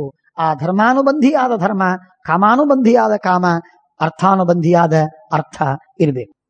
ಮಾತ್ರವಲ್ಲ, ಅರ್ಥ ಕಾಮಾನುಬಂಧಿಯಾದಂತಹ ಧರ್ಮವಿರಬೇಕು. ಧರ್ಮದಿಂದ ನಮಗೆ ಹಣ ಮತ್ತು ಭೋಗಗಳು ಸಿಗಬೇಕು. ಹಣನೂ ಬಿಟ್ಟೋಯ್ತು, ಕಾಮನೂ ಬಿಟ್ಟೋಯ್ತು ಅಂತ ಆಗಬಾರದು. ಅಂತಹ ಧರ್ಮವನ್ನು ಮಾಡ್ಲಿಕ್ಕೆ ಶುರು ಮಾಡಿದರೆ ಆ ಧರ್ಮವನ್ನ ಹೆಂಡತಿ, ಮಕ್ಕಳು, ಬಂಧು ಬಳಗ ಎಲ್ಲರೂ ದ್ವೇಷ ಮಾಡ್ತಾರೆ. ಈ ಕೋಡಿ ನಮ್ಮ ಗಂಡ, ನಮ್ಮಪ್ಪ, ನಮ್ಮ ಅಣ್ಣ ಧರ್ಮ ಮಾಡಿದ, ಎಲ್ಲ ಕಳ್ಕೊಂಡರಿ ಅಂತ ಬೈತಾ ಕೊಡ್ತಾರೆ. ಇವನಿಗೆ ಸ್ವಲ್ಪ ಒಬ್ಬ ವ್ಯಕ್ತಿಗೆ ಪಕ್ವತೆ ಬಂದಿದೆ, ಆದರೆ ಉಳಿದವರ ಅವನ ಜೊತೆಗಿದ್ದವರಿಗೆ ಇನ್ನೂ ಪಕ್ವತೆ ಬಂದಿಲ್ಲ, ತಿಳುವಳಿಕೆ ಬಂದಿಲ್ಲ. ಧರ್ಮದಿಂದ ತನ್ನ ಹಣ ಹೋದರೆ ತನ್ನ ಉದ್ಧಾರವಾಯಿತು ಅಂತ ಅನ್ನುವ ಪರಿಸ್ಥಿತಿ ಇದು ಅವರಿಗೆಲ್ಲ ಬಂದಿಲ್ಲಲ್ಲ. ಆದ್ದರಿಂದ ಅವರೆಲ್ಲರನ್ನ ಗಮನದಲ್ಲಿ ಇಟ್ಕೊಂಡು ಹಣಕ್ಕೆ ದ್ವೇಷ ಮಾಡುವಂತಹ ಧರ್ಮವನ್ನು ತಾನು ಮಾಡಬಾರದು. ಇದು ಜೀವನದಲ್ಲಿ ಬಹಳ ಅವಶ್ಯಕವಾಗಿರುವಂತಹ ಅಂಶಗಳು, ಗಮನದಲ್ಲಿ ಇಟ್ಕೋಬೇಕಿದೆ. ಹಾಗೆ ಕಾಮಾನುಬಂಧಿಯಾದದ್ದು, ಕಾಮವನ್ನ ಭೋಗವನ್ನು ಒಟ್ಟಾರೆ ಭೋಗವನ್ನೇ ಮಾಡದೇ ಇದ್ದಂತೆ ತಾನು ನೆಲದ ಮೇಲೆ ಮಲಗಿದ, ಹೀಗೆಲ್ಲ ಮಾಡಿ ತಾನೇನೋ ರೋಗಗ್ರಸ್ತ, ಬಹಳ ಪೀಡೆಯನ್ನು ಕೊಟ್ಟು ಜನರಿಗೆ ತೊಂದರೆಯನ್ನು ಕೊಟ್ಟು ಈ ತರಹ ಮಾಡುವುದರಿಂದ ಎಂದೂ ಹಿತವಿಲ್ಲ. ಹಾಗೆ ಹಣ ಗಳಿಸುವುದು, ಧರ್ಮವನ್ನು ದ್ವೇಷ ಮಾಡುವ ಹಣ ಗಳಿಸಿದರೆ single minded pursuit for the money, for the wealth ಸರಿಯಲ್ಲ. ಏಕೈಕ ಚಿತ್ತದಿಂದ ಏಕೈಕ ದೃಷ್ಟಿಯಿಂದ ಕೇವಲ ಹಣವನ್ನು ಗಳಿಸುವುದು, ಭೋಗವನ್ನು ಮಾಡುವುದಿಲ್ಲ, ಏನು ಭೋಗವನ್ನು ಮಾಡುವುದಿಲ್ಲ. ಬೆಳಗ್ಗೆ 6 ಗಂಟೆಗೆ ಹೋಗ್ತಾನೆ, ರಾತ್ರಿ 11 ಗಂಟೆಗೆ ಬರ್ತಾನೆ, ಭೋಗ ಏನ್ ಮಾಡ್ತಾನೆ? ಆದಿತ್ಯವಾರ ಮನೆಯಲ್ಲಿ 12 ಗಂಟೆ ಮಲಗಿರ್ತಾನೆ, ಏನ್ ಭೋಗ ಮಾಡ್ತಾನೆ? ಯಾಕೆ ಗಳಿಸ್ಬೇಕಂತ ಹಣವನ್ನ ಗಳಿಸಬೇಕು, ಭೋಗ ಮಾಡ್ಲಿಕ್ಕೂ ಅನುಕೂಲವಾಗಬೇಕು, ಧರ್ಮಕ್ಕೂ ಅನುಕೂಲವಾಗಬೇಕು. ಧರ್ಮಕ್ಕನುಕೂಲವಾದ ಅರ್ಥಕಾಮ, ಅರ್ಥಕ್ಕನುಕೂಲವಾದ ಧರ್ಮಕಾಮ, ಕಾಮಕ್ಕನುಕೂಲವಾದ ಧರ್ಮಾರ್ಥ, ಧರ್ಮಕ್ಕನುಕೂಲವಾದ ಧರ್ಮ, ಅರ್ಥಕ್ಕನುಕೂಲವಾದ ಅರ್ಥ, ಕಾಮಕ್ಕನುಕೂಲವಾದ ಕಾಮ. ಹೀಗೆ ಎಲ್ಲ ಪರಸ್ಪರವಾಗಿ ತ್ರಿಗುಣ, ಭಾರವಿ ಹೇಳ್ತಾನೆ ತ್ರಿಗುಣ, ಈ 3 ಗುಣಗಳು ಸೇರಿಕೊಂಡು ಅವನಲ್ಲಿ ಪರಸ್ಪರವಾಗಿ ಸಂಘರ್ಷ ಮಾಡಿದಂತೆ ಇತ್ತಂತೆ. ಭಾರವಿ ಕಿರಾತಾರ್ಜುನೀಯದಲ್ಲಿ ಈ ಮಾತನ್ನು ಹೇಳ್ತಾನೆ. ಹಾಗೆ ಭೀಷ್ಮರು ಹೇಳುವ ಮಾತು ಎಷ್ಟು ಚೆನ್ನಾಗಿದೆ ನೋಡಿ. ಧರ್ಮಮರ್ಥಂಚ ಕಾಮಂಚ ತೀನೇತಾನ್ ಯೋನು ಪಶ್ಯತಿ, ಅರ್ಥಮರ್ಥಾನುಬಂಧಂಚ ಧರ್ಮಂ ಧರ್ಮಾನುಬಂಧನಂ ಕಾಮಂ ಕಾಮಾನುಬಂಧಂಚ ವಿಪರೀತಾನ್ ಪೃಥಕ್ ಪೃಥಕ್, ಪ್ರತ್ಯೇಕವಾಗಿ ಎಲ್ಲವನ್ನೂ ಒಳಗೊಂಡು ಎಲ್ಲಕ್ಕೂ ಅನುಕೂಲವಾದ ಇದನ್ನ ನಾವು ಅನುಷ್ಠಾನ ಮಾಡಬೇಕು. ಇದು ಒಂದು ಅವಸ್ಥೆಯ, ಒಂದು ಸ್ಥಿತಿಯಲ್ಲಿರುವ ಮಾನವನ ಧರ್ಮ. ಆದರೆ ಆ ಸ್ಥಿತಿಯನ್ನು ಮೀರಿ ಯಾರು ಮುಮುಕ್ಷುವಾಗಿದ್ದಾನೋ ಅವನಿಗೆ ಧರ್ಮವನ್ನ ಬೇರೆ ಹೇಳಲಿಕ್ಕೆ ಶುರುವಾಗ್ತದೆ. ಭಾಗವತ ಅಥವಾ ಗೀತೆ ಅಥವಾ ಮಹಾಭಾರತ ಅದು ಬೇರೆ, ಅದು ಲೆಕ್ಕಕ್ಕೆ ಬೇರೆ. ಇದು ಕ್ಷತ್ರಿಯರಿಗೆ ಹೇಳಿದ ಧರ್ಮ, ಹಾಗೂ ಮುಮುಕ್ಷ ಅವಸ್ಥಾ ಇಲ್ಲದಿರುವಂತಹ ಧರ್ಮ, ಮನುಷ್ಯ ತಾನು ತನ್ನ ಹೆಂಡತಿಯ ಮಕ್ಕಳನ್ನ ಕಟ್ಟಿಕೊಂಡಿರ್ತಕ್ಕಂತಹ ಸ್ಥಿತಿಯಲ್ಲಿ ಇರುವಂತಹ ವ್ಯಕ್ತಿಯ ಧರ್ಮ. ಇದೆಲ್ಲ ಮನುಷ್ಯ ವ್ಯಕ್ತಿಗತವಾದಂತಹ ಅನೇಕರು ಇದನ್ನ ರಿಲೇಟಿವಿಟಿ ಅಂತ ಕರೀಬಹುದು, ಇದು ಕಾಂಪ್ಲೆಕ್ಸಿಟಿ ಅಂತ ಕರೀಬಹುದು, ಬೇರೆ ಬೇರೆ ಶಬ್ದಗಳಿಂದ ಕರೀರಿ. ಆದರೆ ಇದು ಬಹಳ ವಿಚಿತ್ರವಾಗಿರುವಂತಹದ್ದು ಸನ್ನಿವೇಶ. ಹಾಗೇ ನಾವು ಅದನ್ನ ಅರ್ಥ ಮಾಡಿಕೊಳ್ಳಬೇಕು. ಅದನ್ನು ಬಿಡಿಸಬೇಕಾದ್ರೆ ಯೋ ವಿಚಿಂತ್ಯ ಧಿಯಾಧೀರ ವ್ಯವಸ್ಯತೆ ಸಬುದ್ಧಿಮಾನ್, ಇದನ್ನ ಯಾರು ವಿವೇಕದಿಂದ ಆಲೋಚಿಸಿ ಯಾರು ನಿರ್ಣಯ ಮಾಡ್ಕೊಳ್ತಾನೋ ಅವನು ಬುದ್ಧಿವಂತ. ತಲೆಹರಟೆ, ತನ್ನ ದುರಾಗ್ರಹ, ತನ್ನ ಹಠ, ಅದರಿಂದ ಹಣವನ್ನೇ ಬೆನ್ನತ್ತಿಯೋ ಅಥವಾ ಕಾಮವನ್ನೇ ಬೆನ್ನತ್ತಿಯೋ ಧರ್ಮವನ್ನು ಬಿಟ್ರೆ, ಅದಕ್ಕೆ ವಿಪರೀತವಾಗಿದ್ರೆ ಯಾವುದರಿಂದಲೂ ಲಾಭವಿಲ್ಲ. ಇದನ್ನೆಲ್ಲ ವಿಚಾರ ಮಾಡು ಅಮ್ಮ, ನಿನಗೇನ್ ನಾನು ಹೇಳಿ, ನಿನಗೆಲ್ಲ ಗೊತ್ತು, ನೀನ್ ಆಲೋಚನೆ ಮಾಡಿ ನಿರ್ಣಯವನ್ನು ಕೈಕೋ. ವೇದವ್ಯಾಸರ ಹೇಳಿವನ್ನ ಕರೆಸ್ಬೇಕೋ ಕರೆಸಬಾರದು ಇದು ನಿನಗೆ ಬಿಟ್ಟದ್ದು, ನನಗಂತೂ ಒಪ್ಪಿಗೆ ಇದೆ ಅಂತ ಭೀಷ್ಮರು ಅತ್ಯಂತ ಹಿತವಾದ ಮಾತನ್ನು ಹೇಳಿ, ಆದರೆ ಒಂದು ಮಾತನ್ನು ಹೇಳ್ತಾರೆ ಕೊನೆಗೆ, ನೀನು ವೇದವ್ಯಾಸ ದೇವರನ್ನ ನಿಯೋಗಕ್ಕಾಗಿ ಕರೆಸುವುದು ಅಂತ ಏನಿದೆ ಇದು ಧರ್ಮಯುಕ್ತವಾದದ್ದು, ನಮ್ಮ ಕುಲಕ್ಕೆ ಹಿತವಾದದ್ದು. ಆದ್ದರಿಂದ ನೀನು ಹೇಳಿದ ಮಾತು ನನಗೆ ರುಚಿಯಾಗಿದೆ, ಸೇರಿದ ಮಾತು ಸಮಂಜಸ ಅವಶ್ಯವಾಗಿದೆ ಅಂತಂದಾಗ ಕೃಷ್ಣದ್ವೈಪಾಯನಂ ಕಾಲಿ ಚಿಂತಯಾಮಾಸ ವೈಮುನಿಂ, ವೇದವ್ಯಾಸ ದೇವರನ್ನ ಮನಸಾರೆ ಸ್ಮರಣೆ ಮಾಡ್ತಾಳೆ. ಸ್ಮರಣೆ ಮಾಡಿದ ತಕ್ಷಣಕ್ಕೆ ವೇದವ್ಯಾಸ ದೇವರು ಪ್ರಾದುರ್ಭೂತರಾದ, ಪ್ರಕಟರಾದ. ಹೇಗೆ ಸ ವೇದಾನ್ ವಿಬ್ರುವನ್ ಧೀಮಾನ್ ಮಾತರು ವಿಜ್ಞಾಯ ಚಿಂತಿತಂ, ವೇದಗಳನ್ನ ಪಾಠ ಹೇಳ್ತಾ ಇದ್ರು, ವೇದಗಳನ್ನಂತಾನೆ ಪ್ರಾದುರ್ಭೂತರಾದ. ಬಂದು ತಾಯಿಗೆ ಕಾಲು ಹಿಡಿದು ನಮಸ್ಕಾರ ಮಾಡ್ತಾರೆ. ಅಮ್ಮ ಏನಾಜ್ಞೆ? ಏನು ವೇದವ್ಯಾಸ ದೇವರು, ಆ ಕಾಲಿ ಸತ್ಯವತಿ ಏನ್ ಮಹಾತ್ಮಳು, ಏನ್ ಪುಣ್ಯ ಅವಳಿಗೆ, ಕಾಲು ಹಿಡಿದು ನಮಸ್ಕಾರ ಮಾಡ್ತಾರೆ ವೇದವ್ಯಾಸ ದೇವರು. ನಮಸ್ಕಾರ ಮಾಡಿ ಯಾರಿಗೆ ಹೇಳ್ತಾರೆ, ಅಮ್ಮ ಆಜ್ಞೆ ಏನು, ಯಾಕೆ ಕರೆದಿ ನನ್ನನ್ನ, ನೆನೆಸಿದ್ದೇನು, ನಾನು ಬಂದಿದ್ದೇನೆ, ಹೇಳು, ಆ ಕಾರ್ಯವನ್ನು ಮಾಡ್ಲಿಕ್ಕೆ ಸಿದ್ಧ ಅಂದಾಗ, ತಾಮದ್ದಿ ಪರಿಶಿಚ್ಯಾರ್ಥಾಂ ಮಹರ್ಷಿರ ಅಭಿವಾದ್ಯ ಚ ಮಾತರಂ ಪೂರ್ವಜ ಪುತ್ರೋ ವ್ಯಾಸೋ ವಚನಮಬ್ರವೀತ್. ವೇದವ್ಯಾಸ ದೇವರು ನಮಸ್ಕಾರಾದಿಗಳೆಲ್ಲ ಆಯಿತು. ಭೀಷ್ಮರು ವೇದವ್ಯಾಸ ದೇವರು ಮಹಾಬ್ರಾಹ್ಮಣರು, ಆದ್ದರಿಂದ ಅವರನ್ನು ಕೂಡಿಸಿ ಆಸನದಲ್ಲಿ ಕೂಡಿಸಿ ಅವರಿಗೆ ಸತ್ಕಾರವನ್ನು ಮಾಡ್ತಾರೆ. ಅರ್ಘ್ಯಪಾದ್ಯಾದಿಗಳಿಂದ ಪೂಜೆ ಆಯಿತು, ಸತ್ಕಾರವಾಯಿತು. ಭೀಷ್ಮಸ್ಯ ಚಾಸ್ಯ ವಚನಾನ್ ನಿಯೋಗಾಚ್ಚ ವಮಾನಘ ಅನುಕ್ರೋಶಚ್ಚ ಭೂತಾನಾಂ ಸರ್ವೇಷಾಂ ರಕ್ಷಣಾಯ ಚ ಆನಶಂಸ್ಯಾಚ್ಚ ಯದ್ಬ್ರೂಯಾಂ ತಚ್ಛ್ರುತ್ವಾ ಕರ್ತುಮರ್ಹಸಿ ಯವೀಯಸಸ್ತವ ಭ್ರಾತುಃ ಭಾರ್ಯೇ ಸುರಸುತೋಪಮೆ ರೂಪಯೌವನ ಸಂಪನ್ನೇ ಪುತ್ರಕಾಮೇ ಚ ಧರ್ಮತಃ. ವೇದವ್ಯಾಸ, ಕೃಷ್ಣ ನಿನಗೊಂದು ಆಜ್ಞೆ, ನನ್ನದೊಂದು ಅಪೇಕ್ಷೆ. ಭೀಷ್ಮಾಚಾರ್ಯರು ಅಪೇಕ್ಷೆ ಪಟ್ಟಿದ್ದಾರೆ, ನಾನು ಅಪೇಕ್ಷೆ ಪಟ್ಟಿದ್ದೇನೆ. ನಮ್ಮ ಕುಲಕ್ಕೆ ಹಿತವಾಗಬೇಕಾಗಿದೆ. ನಿನ್ನ ದಯೆಯಿಂದ ನಮ್ಮ ವಂಶದ ಬೆಳವಣಿಗೆ, ರಾಷ್ಟ್ರದ ಅಭಿವೃದ್ಧಿ ಆಗಬೇಕು. ಅದಕ್ಕಾಗಿ ನೀನು ನಿಯೋಗ ಪದ್ಧತಿಯಿಂದ ಅಂಬಿಕಾ ಮತ್ತು ಅಂಬಾಲಿಕಾ ಇವರಿಬ್ಬರಲ್ಲಿ ಉತ್ತಮ ಸಂತಾನವನ್ನು ಪಡಿಬೇಕು. ವೇದವ್ಯಾಸದೇವರು ಒಂದೇ ಮಾತಿಗೆ ಒಪ್ತಾರೆ. ವೇದವ್ಯಾಸದೇವರು ಯಾರು ಏನು ಅಂತ ತಿಳಿಬೇಕು ಸ್ವಲ್ಪ. ಈ ನಿಯೋಗ ಪದ್ಧತಿಯಿಂದ ದೋಷ ಬರುವುದಿಲ್ಲ, ಇದು ಮೊದಲಿಗೆ. ಅದರ ವಿವರ ಮಾಡ್ಲಿಕ್ಕೆ ಸಾಧ್ಯವಿಲ್ಲ. ಆ ದೋಷ ಬರುವುದಿಲ್ಲ ಮಾತ್ರವಲ್ಲ, ದೋಷ ಬರುವುದಾಗಿದ್ರೂ ಕೂಡ ಅತ್ಯಂತ ಸಾಮಾನ್ಯರಿಗೆ ದೋಷ ಬಂದಿತು. ಅಪರೋಕ್ಷ ಜ್ಞಾನಗಳಿಗೆ, ಜ್ಞಾನವಂತರಿಗೆ, ಸಾಕ್ಷಾತ್ಕಾರಿಗಳಿಗಿಲ್ಲ. ಭಗವಂತ ಸ್ವಯಂ ಅಪರೋಕ್ಷ ಜ್ಞಾನದ ಕೇಂದ್ರಬಿಂದು. ಅವನಿಗೆ ಯಾವ ಯಾವ ದೋಷಗಳೂ ಇಲ್ಲ. ಅತ್ಯಂತ ಅಲಿಪ್ತನಾದವನು. ನಮಾಂ ಕರ್ಮಾಣಿ ಲಿಂಪಂತಿ ನಮೇ ಕರ್ಮ ಫಲೇ ಸ್ಪೃಹ ಇತಿಮಾಂ ಯೋಭಿಜಾನಾತಿ ಕರ್ಮಭಿರ್ನ ಸಬದ್ಧತೆ. ದೇವರು ಕರ್ಮಬದ್ಧನಲ್ಲ ಅಂತ ತಿಳಿದವರಿಗೆ ಕರ್ಮಬಂಧ ಮೋಚನವಾಗ್ತದೆ. ಅಂದ ಮೇಲೆ ದೇವರಿಗೆ ಯಾವ ಕರ್ಮಬಂಧನವಿಲ್ಲ. ವೇದವ್ಯಾಸ ದೇವರಿಗೆ ಯಾವ ಲೇಪ, ಯಾವ ಪಾಪ, ಯಾವ ದೋಷ ಸರ್ವಥಾ ಇಲ್ಲ.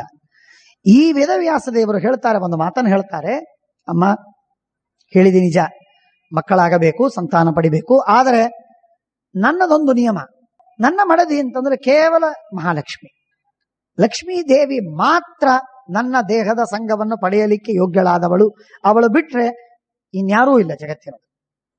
ಮಮಂಗ ಸಂಘ ಯೋಗ್ಯಂಗನ ನೀವ ಸುರಾಲಯೇಪಿ. ದೇವತೆಗಳಲ್ಲೂ ಕೂಡ ಯಾರೂ ನನ್ನ ಸಹವಾಸವನ್ನು ಮಾಡ್ಲಿಕ್ಕೆ ಸಾಧ್ಯವಿಲ್ಲ, ಅಂಥ ನನ್ನ ತೇಜಸ್ಸು. ಹಾಗಾಗಿ ಯಾರೂ ಯೋಗ್ಯರಲ್ಲ. ಆದ್ದರಿಂದ ಇವರಿಬ್ಬರು ನಿನ್ನ ಮಾತು ನಡೆಸಿಕೊಡಬೇಕು, ಅದಕ್ಕಾಗಿ ನಾನು ಮಾಡ್ತೇನೆ, ಆ ಸಂತಾನವನ್ನು ಪಡಿತೇನೆ. ಆದರೆ ಅವರಿಬ್ಬರು ಕೂಡ ವ್ರತವನ್ನು ಮಾಡಬೇಕು, ಶುದ್ಧ ವ್ರತವನ್ನು 1 ವರ್ಷದವರೆಗೆ. ಸಂವತ್ಸರಂ ಸಾ ಚರತು ವ್ರತಮ್ಮೆ, 1 ವರ್ಷದವರೆಗೆ ಒಂದು ವ್ರತವನ್ನು ಅನುಷ್ಠಾನ ಮಾಡಲಿ, ಅದರಿಂದ ಪವಿತ್ರರಾಗ್ತಾರೆ. ಪವಿತ್ರರಾದ ಮೇಲೆ ನಾನು ಸಂತಾನವನ್ನು ಕೊಡ್ತೇನೆ ಅಂದಾಗ, ಆಗ ಕಾಲಿ ಸತ್ಯವತಿ ಬಂದು ಹೇಳ್ತಾಳೆ, ವೇದವ್ಯಾಸ ಈಗಂದ್ರೆ ಹೇಗೆ, ಈಗಿಂದೀಗ ರಾಷ್ಟ್ರ ನಷ್ಟವಾಗಿಬಿಡುತ್ತದೆ, ಸದ್ಯ ಗರ್ಭರಾಗಬೇಕವರು, ಈಗಿಂದೀಗ ಮಕ್ಕಳಾಗಬೇಕು. ವಿಳಂಬವಾದರೆ ನಡೆಯುವುದಿಲ್ಲ, ತಡವಾದರೆ ಸಾಧ್ಯವೇ ಇಲ್ಲ, ಈಗಿಂದೀಗ ಸಂತಾನವಾಗಬೇಕು ಅಂತ ಹೇಳಿದಾಗ ಒಪ್ಪಿಕೊಂಡು ವೇದವ್ಯಾಸ ದೇವರು, ಹಾಗಾದ್ರೆ ಒಂದು ವ್ರತ, ಒಂದು ನಿಯಮ, ವ್ರತಂ ಚರೇತಾಂ ತೇ ದಿವ್ಯೌ ನಿರ್ದಿಷ್ಟಮಿಹ ಮನ್ಮಯ ಸಂವತ್ಸರಂ ಯಥಾನ್ಯಾಯಂ ತತಃಶುದ್ಧೇ ಭವಿಷ್ಯತಃ ನಹಿಮಾಂ ಅವ್ರತೋಪೇತ ಉಪೇಯಾತ್ ಕಾಚಿದಂಗನ ಅಂತ ಹೇಳಿ, ಸದ್ಯೋ ಯಥ ಪ್ರಪದ್ಯತೆ ದೇವ್ಯೋ ಗರ್ಭಂ ತಥಾ ಕುರು, ಈಗಿಂದೀಗ ಸಂತಾನವಾಗುವಂತೆ ನೀನು ಮಾಡಬೇಕು ಅಂತ ಹೇಳಿದಾಗ ವೇದವ್ಯಾಸ ದೇವರು ಹೇಳ್ತಾರೆ, ಆಗಲಮ್ಮ ನೀನು ಹೇಳಿದ್ದಿ, ನಿನ್ನ ಮಾತಿಗಾಗಿ ನಾನು ಪಾಲಿಸ್ತೇನೆ. ತಾಯಿಯ ಮಾತು ಮೀರ್ಲಿಕ್ಕಾಗುವುದಿಲ್ಲ, ಆದ್ರಿಂದ ನಾನು ಒಪ್ಪಿಕೊಳ್ತೇನೆ. ಆದರೆ ಒಂದೇ ಒಂದು ನಿಯಮ, ಇಷ್ಟಿದ್ರೂ ಯದಿ ಪುತ್ರ ಪ್ರದಾತವ್ಯ ಮಯಾ ಭ್ರಾತುರಕಾಲಿಕ ವಿರೂಪತಂ ಮೇ ಸಹತಂ ತಯೋರೇತತ್ ಪರಂ ವ್ರತಂ. ನಾನು ಅತ್ಯಂತ ವಿರೂಪವಾಗಿ ನಾನು ಬರ್ತೇನೆ. ನಾನು ವಿರೂಪನಾಗಿ ಬಂದಾಗ ಆ ಅಂಬಿಕಾ ಅಂಬಾಲಿಕಾ ನನ್ನ ರೂಪವನ್ನು ಅವರು ಸಹನೆ ಮಾಡಬೇಕು. ಅದು ಸಹನೆ ಮಾಡುವುದೇ ಇದೊಂದು ವ್ರತ, ನನ್ನಿಂದ ಉತ್ತಮ ಸಂತಾನವಾಗ್ತದೆ. ಇದು ವೇದವ್ಯಾಸ ದೇವರು ಹೇಳ್ತಾರೆ. ಹೇಳಿದಾಗ ಆಗಲಿ ಒಪ್ಪಿಕೊಂಡ್ರು. ಏನದು, ಯದಿ ಮೇ ಸಹತೆ ಗಂಧಂ. ವೇದವ್ಯಾಸ ದೇವರು ಪುಣ್ಯಗಂಧಾಹ, ವೇದ ಹೇಳುತ್ತದೆ. ಇಷ್ಟು ಪುಣ್ಯಗಂಧರಾಗಿದ್ರು ವೇದವ್ಯಾಸ ದೇವರು ಹೇಳ್ತಾರೆ, ಹೌದು ನಿಜ, ನಾನು ಪುಣ್ಯಗಂಧ. ಆದರೆ ಸಂತಾನ ಕೊಡುವುದಕ್ಕಿಂತ ಮುಂಚೆ ಮಾತ್ರ ಅವರಿಗೆ ನನ್ನ ದೇಹದಿಂದ ಅತೀ ಕೆಟ್ಟ ವಾಸನೆ ಬರ್ತದೆ, ಅದನ್ನವರು ಸಹನೆ ಮಾಡಬೇಕು. ಅತೀ ಕೆಟ್ಟ ವಾಸನೆ ಬರ್ತದೆ, ಅತೀ ಕುರೂಪವನ್ನು ತಾಳಿರ್ತೇನೆ ನಾನು. ಒಣಗಿ ಒಣಗಿ ಹೋದಂತಹ ದೇಹ, ಕಪ್ಪು ವರ್ಣ, ಹೊಲಸು ವೇಷ, ನನ್ನ ಕೂದಲು ಗೀದಲು ಎಲ್ಲ ಜಡೆಗಟ್ಟಿದ್ದು ಹೊಲಸು, ಅಂಥ ವೇಷದಲ್ಲಿ ನಾನು ಬರ್ತೇನೆ. ಇದನ್ನವರು ಸಹನೆ ಮಾಡಬೇಕು. ಹಾಗಿದ್ರೆ ಅವರಿಗೆ ಮಕ್ಕಳು ಉತ್ತಮವಾಗ್ತದೆ. ಯಾಕೆ? ನಿಯೋಗಕ್ಕಾಗಿ ಇದು ಅವಶ್ಯಕ. ಸೌಖ್ಯಕ್ಕಾಗಿ ಭೋಗವಲ್ಲ, ಅದು ನಿಯೋಗಕ್ಕಾಗಿ, ಸಂತಾನಕ್ಕಾಗಿ ಬೇಕಾಗಿರುವಂತಹದ್ದು. ಆದ್ದರಿಂದ ಈ ಕ್ರಮದಲ್ಲಿ ನಾನು ಬರ್ತೇನೆ, ಅವರು ಸಹನೆ ಮಾಡಿದರೆ ಅವರಿಗೆ ಒಳ್ಳೇದಾಗ್ತದೆ. ಇಷ್ಟು ಕರಾರಿಗೆ ನೀನು ಒಪ್ಪುವುದಾದರೆ ಸರಿ ಅಂತಂತ. ಆಗ ಅದ್ಯೇವ ಗರ್ಭಂ ಕೌಸಲ್ಯ ವಿಶಿಷ್ಟಂ ಪ್ರತಿಪದ್ಯತ ಅಂದಾಗ ಸತ್ಯವತಿ ಒಪ್ಪಿಕೊಳ್ತಾಳೆ. ಒಪ್ಪಿಕೊಂಡು ಆಲೋಚನೆ ಮಾಡಿ, ಬಹಳ ದೀರ್ಘದವರೆಗೆ ಆಲೋಚನೆ ಮಾಡಿ ಅಂಬಿಕೆಗೆ ಹೇಳ್ತಾರೆ. ರಾತ್ರಿ ಹೊತ್ತು ಎಲ್ಲರೂ ಮಲಗಿದಾಗ ವೇದವ್ಯಾಸ ದೇವರು ಬರ್ತಾರೆ, ದೀಪಗಳಿರ್ತದೆ. ಆಗ ವೇದವ್ಯಾಸ ದೇವರು ಅತೀ ಕುರೂಪ, ಅತೀ ಹೊಲಸು ವಾಸನೆ, ಕೆಟ್ಟ ವೇಷ, ಇಂಥ ಅವರ ದೇಹ ಹಾಗೂ ವೇಷ ಮತ್ತು ಗಂಧ ಇದೆಲ್ಲವೂ ಕೆಟ್ಟದ್ದು. ಅಂಥ ರೂಪದಲ್ಲಿ ಅವರು ಬರ್ತಾರೆ. ಬಂದಾಗ ಆ ರೂಪವನ್ನೇ ನೋಡ್ಲಿಕ್ಕಾಗದೆ ಕಣ್ಣು ಮುಚ್ಚಿಕೊಂಡು ಅವಳು ಕುರುಡಳಾಗಿ ಕೂಡ್ತಾಳೆ. ಹೊರಗೆ ವೇದವ್ಯಾಸ ದೇವರು ಸತ್ಯವತಿಗೆ ಬಂದು ನಮಸ್ಕಾರ ಮಾಡಿದಾಗ ಸತ್ಯವತಿ ಕೇಳ್ತಾಳೆ, ಎಂಥ ಮಗ ಹುಡ್ತಾನೆ? ಮಹಾಪರಾಕ್ರಮಿ, ಸಾವಿರಾರು ಆನೆಗಳ ಬಲ ಈ ಒಬ್ಬ ಮಗನಿಗಿದೆ. ಪ್ರಚಂಡ ಸಾಮರ್ಥ್ಯ, ಉತ್ತಮ ವಿದ್ವಾಂಸ ಎಲ್ಲ ಇದೆ, ಉತ್ತಮವಾದ ಅತೀಂದ್ರಿಯ ಜ್ಞಾನ, ವಿಧಿನಾ ಸಂಪ್ರಚೋದಿತ, ನಾಗಾಯುತ ಸಮಪ್ರಾಣ, ವಿದ್ವಾನ್, ರಾಜಋಷಿ ಸತ್ತಮ, ಶ್ರೇಷ್ಠ ರಾಜಋಷಿ, ಮಹಾಭಾಗ, ಮಹಾವೀರ್ಯ, ಮಹಾಬುದ್ಧಿ. ಅವನಿಗೂ ಮತ್ತೆ ಮುಂದೆ 100 ಜನ ಮಕ್ಕಳಾಗ್ತಾರೆ. ಆದರೆ ಅವನು ಕುರುಡನಾಗಿ ಹುಟ್ಟುತ್ತಾನೆ. ಕಾರಣ, ನನ್ನ ರೂಪವನ್ನ ಅವರು ನೋಡಬೇಕಾಗಿತ್ತು, ನೋಡ್ಲಿಲ್ಲ. ನನ್ನ ಗಂಧವನ್ನು ಅವಳು ಸಹನೆ ಮಾಡಬೇಕಾಗಿತ್ತು, ಸಹನೆ ಮಾಡಲಿಲ್ಲ. ಆದ್ದರಿಂದ ಅವಳು ಕುರುಡಳಾಗಿ ಅವನ ಮಗ ಹುಟ್ಟುತ್ತಾನೆ. ಇದಕ್ಕೆ ಉಪಾಯವಿಲ್ಲ. ಸತ್ಯವತಿ ಅಂತಾಳೆ, ವೇದವ್ಯಾಸ ಏನಿದು ಮಹರ್ಷಿ ಭಗವಾನ್, ಏನಿದು ಈ ತರ? ಕೌರವ ವಂಶದಲ್ಲಿ ಒಬ್ಬ ಕುರುಡ ರಾಜನಾಗೋದು ಸಾಧ್ಯವೇ? ಉತ್ತಮ ಕಣ್ಣಿದ್ದ ಒಬ್ಬ ರಾಜನಾಗಬೇಕು, ಅಂಬಾಲಿಕೆಯಲ್ಲಿ ಉತ್ತಮ ಸಂತಾನವನ್ನು ಕೊಡು ಅಂದಾಗ ನನ್ನ ನಿಯಮ ಸ್ಟ್ಯಾಂಡ್ಸ್, ನಾನು ಕುರೂಪವಾಗಿ ಬರುವೆ, ಅದನ್ನು ಅವನ ಸಹನೆ ಮಾಡಬೇಕು, ಆಗಲಿ ಅಂತ ಒಪ್ಪಿಕೊಳ್ತಾಳೆ. ಹೇಳಿ ಕಳಿಸಿದರೆ ಮತ್ತೆ ಯಥಾ ಪ್ರಕಾರ ಇವಳು ಅವನನ್ನು ನೋಡಿ ಮೈಯೆಲ್ಲ ಬೆಳ್ಳಗಾಗಿ ಬಿಡುತ್ತದೆ. ಇವಳಿಗೆ ನಿಶ್ಚೇತನಳಾಗಿ ಬಿಡ್ತಾಳೆ, ಮೈಯೆಲ್ಲ ಬೆಳ್ಳಗಾಗಿ ಬಿಡುತ್ತದೆ.